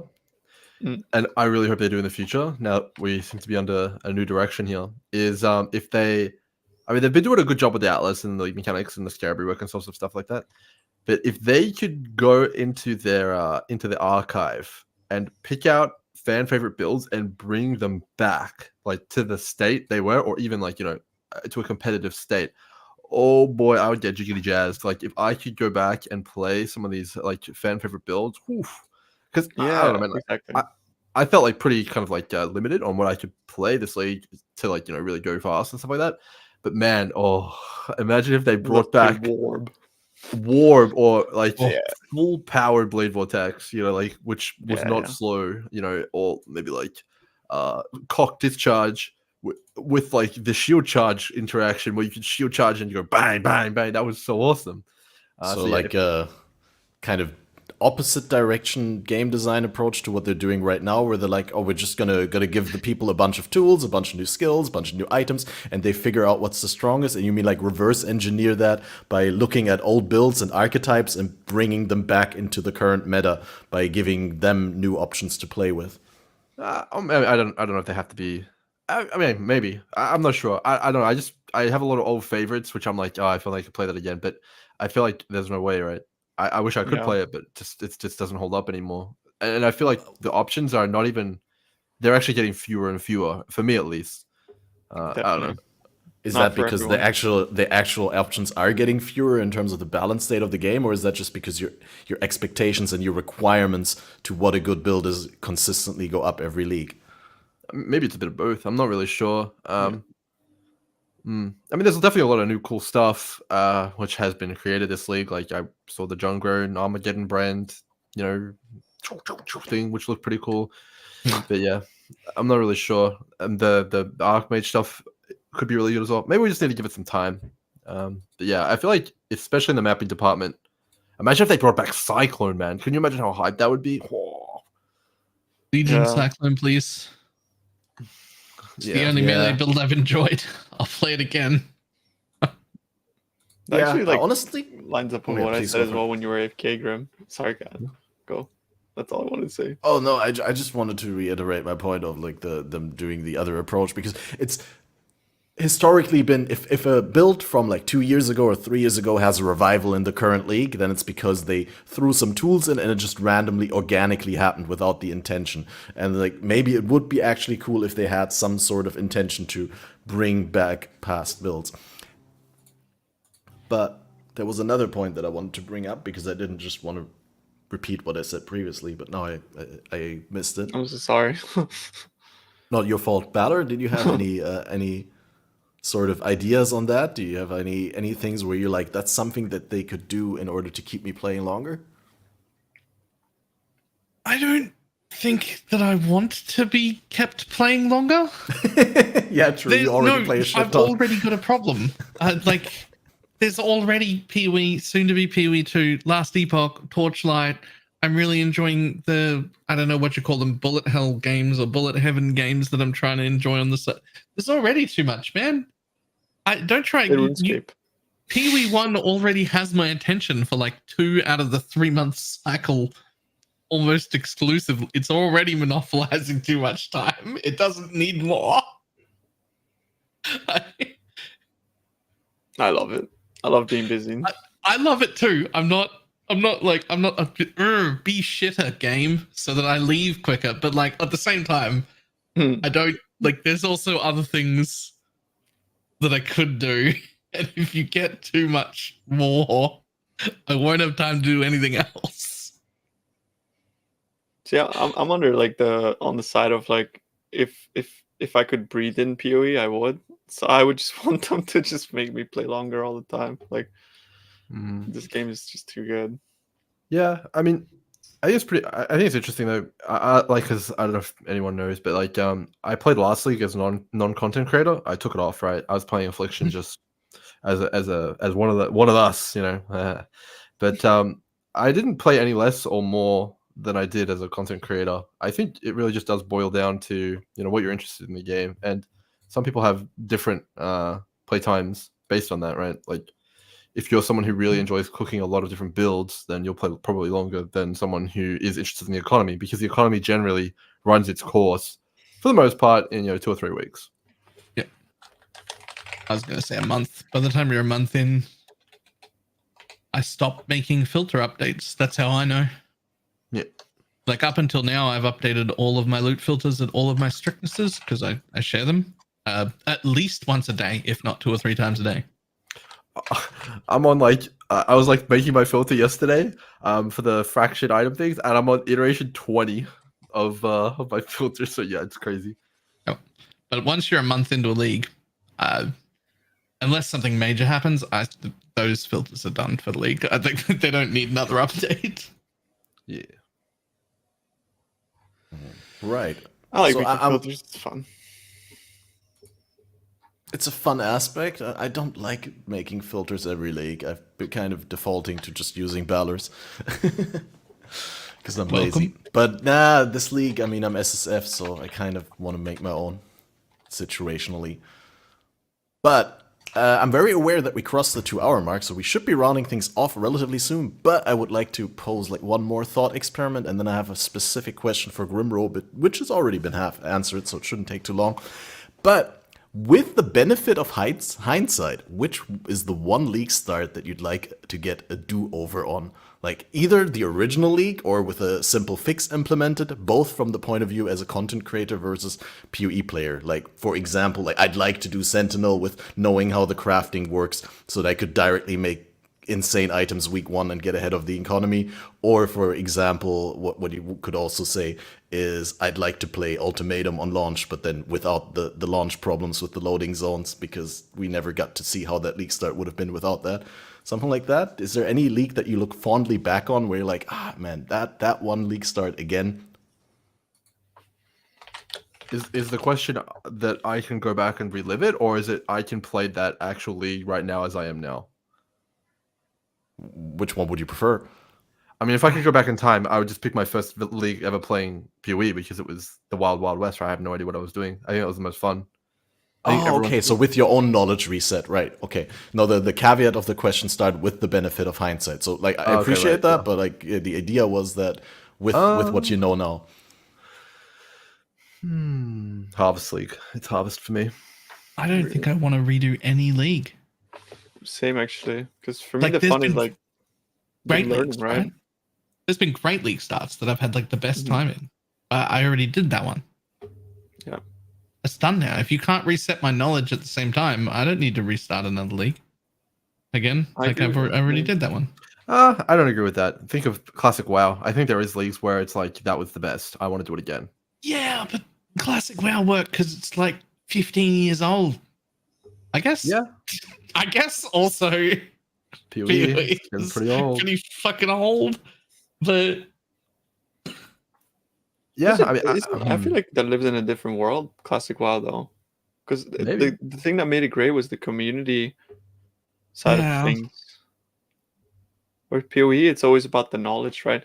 I feel like acquiring the knowledge is the really fun part. Yeah, I'm good with not repeating a league, even the ones I really loved. Like I'm fine. Yeah. The reason I picked Harvest is because it had the most viable builds and the least friction to mapping. True. If you wanted to blast, you could blast all day long. I mean, you even blasted in SSF, if I recall, Tuna. You did everything yourself. It was easy. Yeah, I did. It was great. Yeah, I loved Harvest League. From chat there, Legacy League, when they did that, if they did another version of that updated with like a bunch of old ones stuff together, I'd love that, but not one specific thing. But quality of life, not with League Stone micromanagement. Yeah. I mean, I actually really didn't mind the League Stones personally. They were just scarabs, basically. Yeah, I didn't really care about them either. They were fine. But with the Atlas tree, we kind of have Legacy League in the game, with the exception that we don't have access to stuff that's not currently in the game. Exactly. Like the juice has become so normalized now that we like look back at like, oh, Legacy League was insane. It's like, and that would be like 10% of what we have now almost. It's like now the game is like we have so much crazy stuff going on. It's just ridiculous. But I kind of like agree with Balor on that. That like, I think a lot of the things that made me like look back at leagues and be like, I love that league. That was the best time ever. Like for me, that's like Legion League, because that's when we discovered true delving, right? But if I were to go back now with the knowledge that I have now, aka in a way, like experience makes you jaded. That's just like kind of something that goes like hand in hand, right? I think going back now, I would not sort of be as like in love with the league as I was then, if that makes sense. And that's what made it good at the time, is that like I was kind of like ignorant to all of the things that I've sort of learned over time, that I am now, for example, ignorant to Necropolis, right? And that's what makes the game good. Is just this aspect of you don't know, you're walking into the unknown and you're discovering things. But as you do things for an X amount of hours, you sort of become a little bit more jaded, and therefore, that is why economy resets and leagues are so good. Yeah, fair point. Yeah, you did drive that point home, that the exploration is really the part that keeps you in the game. So it does make sense that you wouldn't want to go back, because you couldn't like go back to a point where there's actually exploration for you. Naivety, I think, at the time is what makes things good, right? Ignorance is bliss. Yeah. And then there's the one question I wanted to really ask Grimroll, although that's been half answered because you already said if you're not making content, you're playing the game exactly the same as you're playing it when you're making content. But my question was like, how do you do the amounts of research needed to break down the league mechanics so quickly and come up with very detailed guides in the first week of the league that you make content? Like, is there any magic behind the scenes? Are you just a super driven individual? Are you very organized with your approach? Do you have a huge team behind you? What's the juice there? I mean, I don't know. I think you overestimate my abilities. I don't think I'm anything like special or anything like that. Like, honestly, like I think Tuna is at my level, if not exceeding me in a lot of kind of departments. I guess if I had to say there's one thing which I'm probably uniquely known for, is my ability to not be negative. I'll always look at something and try and see the potential in it versus this is trash, and go on Reddit. True. I will try and make it work. And if you try and try every angle, generally you just end up finding something that might work, right? There's been some times where it hasn't, and I've posted that, and there's times where it does, and I post that, and that's generally the way it goes, right? I mean, I was of the opinion that Necropolis would have been powerful even without the buff, right? Like, and then obviously buffed it, but I could already see that it was going to be strong. And I remember telling Tuna that because he said it was, maybe not going to be too powerful, but I remember saying, no, it's going to be crazy. So yeah, I think it's just a lot of people, it's hard not to be negative if it sucks on launch and, you can't make anything good. But yeah, I always try and look at, okay, what is the potential of this thing, right? And then I get situations like a Calandra, and I get depression. Well, maybe one day in the future we can have you on with Snoobay, because Snoobay is a very vocal Lake of Calandra enjoyer. Okay. I think he just says that because everybody else hates it. I don't think he believes it. I think wasn't it his first league ever, or something like that, or like close to the first league. Well, I mean, I don't know. I'm roasted to classes, right? To defend my honor, I didn't say that I didn't think it was going to be powerful. I said it was tedious. Also, I think one thing that Grim is really good at is being modest, because my guy is so good at presenting data and showing off like all of the really interesting things about a league mechanic in a way that I think no other content creator actually does. So Grim, I don't know if you know how often people, not just like chatters and whatnot, but like other content creators, just say shit like, I don't even know what to do. I'm just going to wait a few days until Grim tells me how to deal with it. Exactly. Like you have no idea how common that is. I mean, like, I think there's an increasing amount of Grims of which you can refer to, but yeah, I'm very honored. I think like if I had to name one, Spicy Sushi is probably who I'd go to for crafting. And if you're interested in like, Magic Find, of course, there's Snap and Empyrean. Like, there's no way I can hold a candle to them, right? They've got that on lockdown. And, recently we've even seen some other new faces come up. So it's not just me, but yeah, I'm honored that you guys, I feel that way. All right. Yeah. A lot of very really five heads in PoE. Very wholesome podcast. Before I forget it, I would like you to know that I'm very grateful for you both coming on and sharing your time with us here. And well, is there something that you have coming up that you get cooking right now that you'd like to make the audience aware of, that you like to plug? Maybe also other content creators if you feel so inclined. Grimro, you want to go first? You seem excited. I'm always excited. I don't really have anything cooking. I did have something I wanted to promote, but I don't actually know if it's out yet, so I have to wait on that. Maybe you can shed some more information on it, Tuna. There's a tool which might be coming out, which might make some of the trading stuff a little bit easier. Yeah. I mean, as of right now, so I can just share that there is a potential for a tool to be coming out soon to help alleviate some of the stress on trade that a lot of us behind the scene have been really working hard on. But it is not necessarily going to be a hard launch or anything like that. It'll be mostly a soft launch to test things for next league, because tools require a lot of work behind the scenes to get to work smoothly.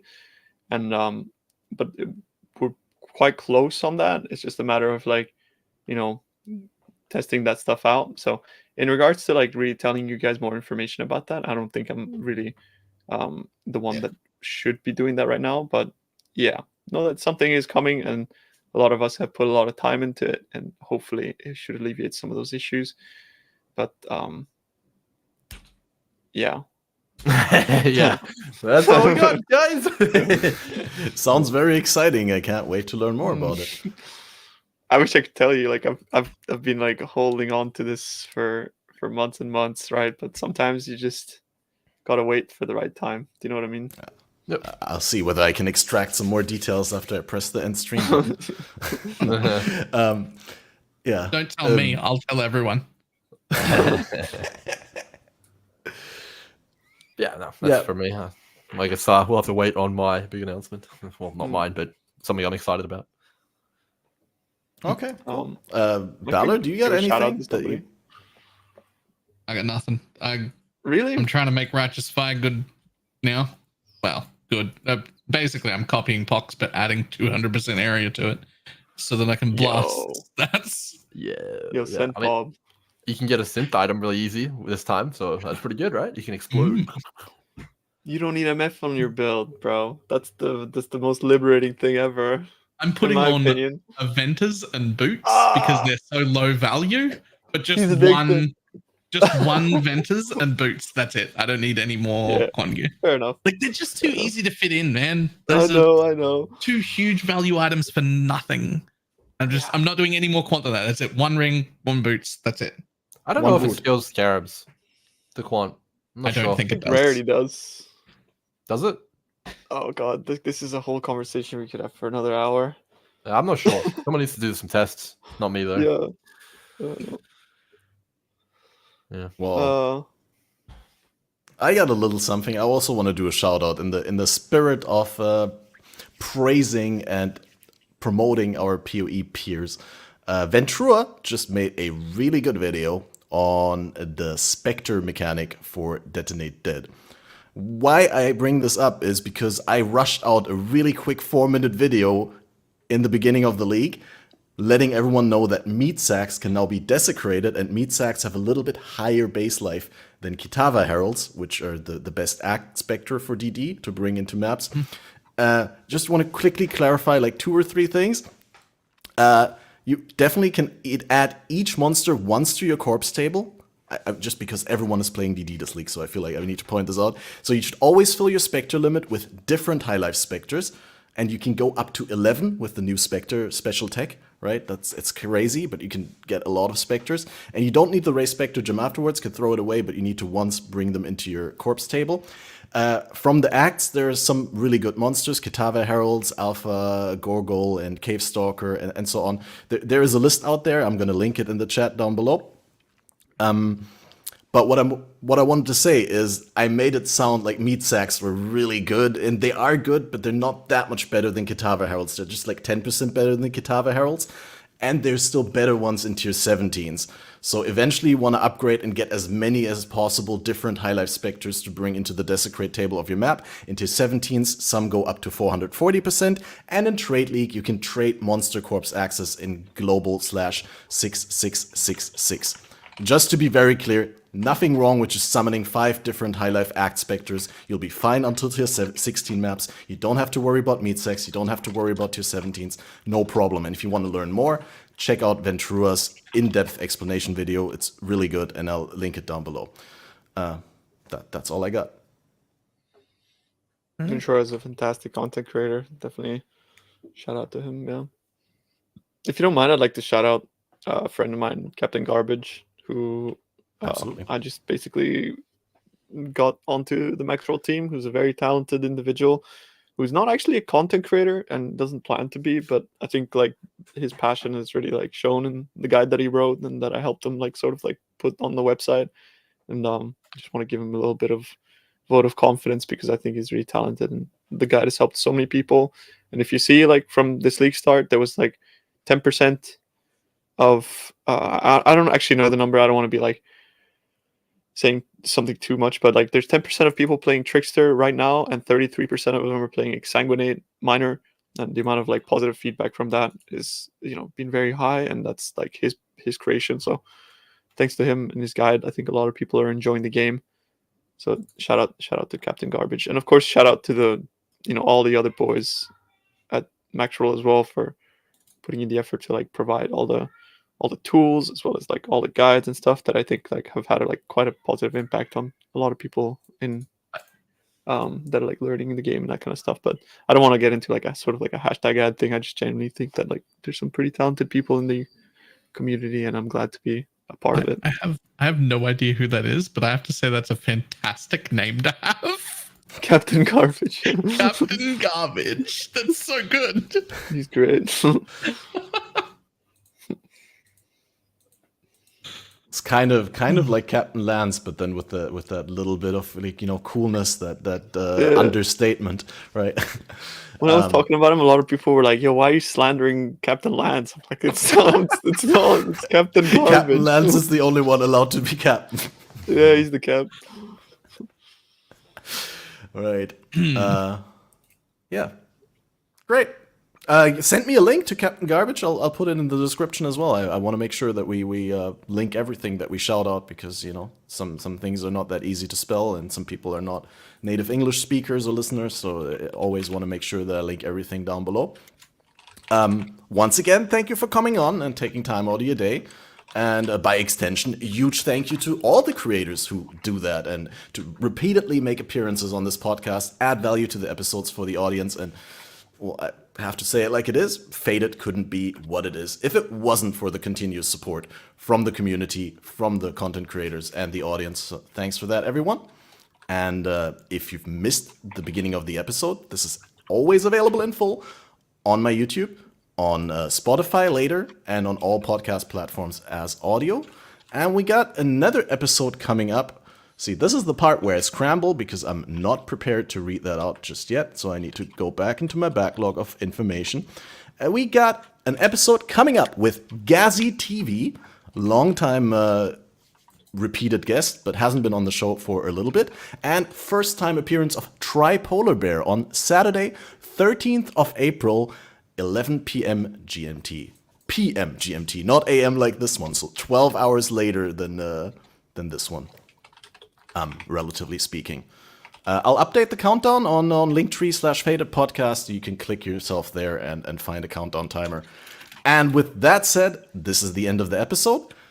Thanks everyone tuning in. Have a wonderful rest of your day, and make sure, if you're not following these wonderful creators, to go and check them out. You will love their content because it helps you get better at the game. And that's ultimately what is the most important. So having fun is the most important, Cat. How dare you? Well, I mean, the better you are at the game, the more fun you have, right? Oh man, and I'm still pretty shit. True, same. Right.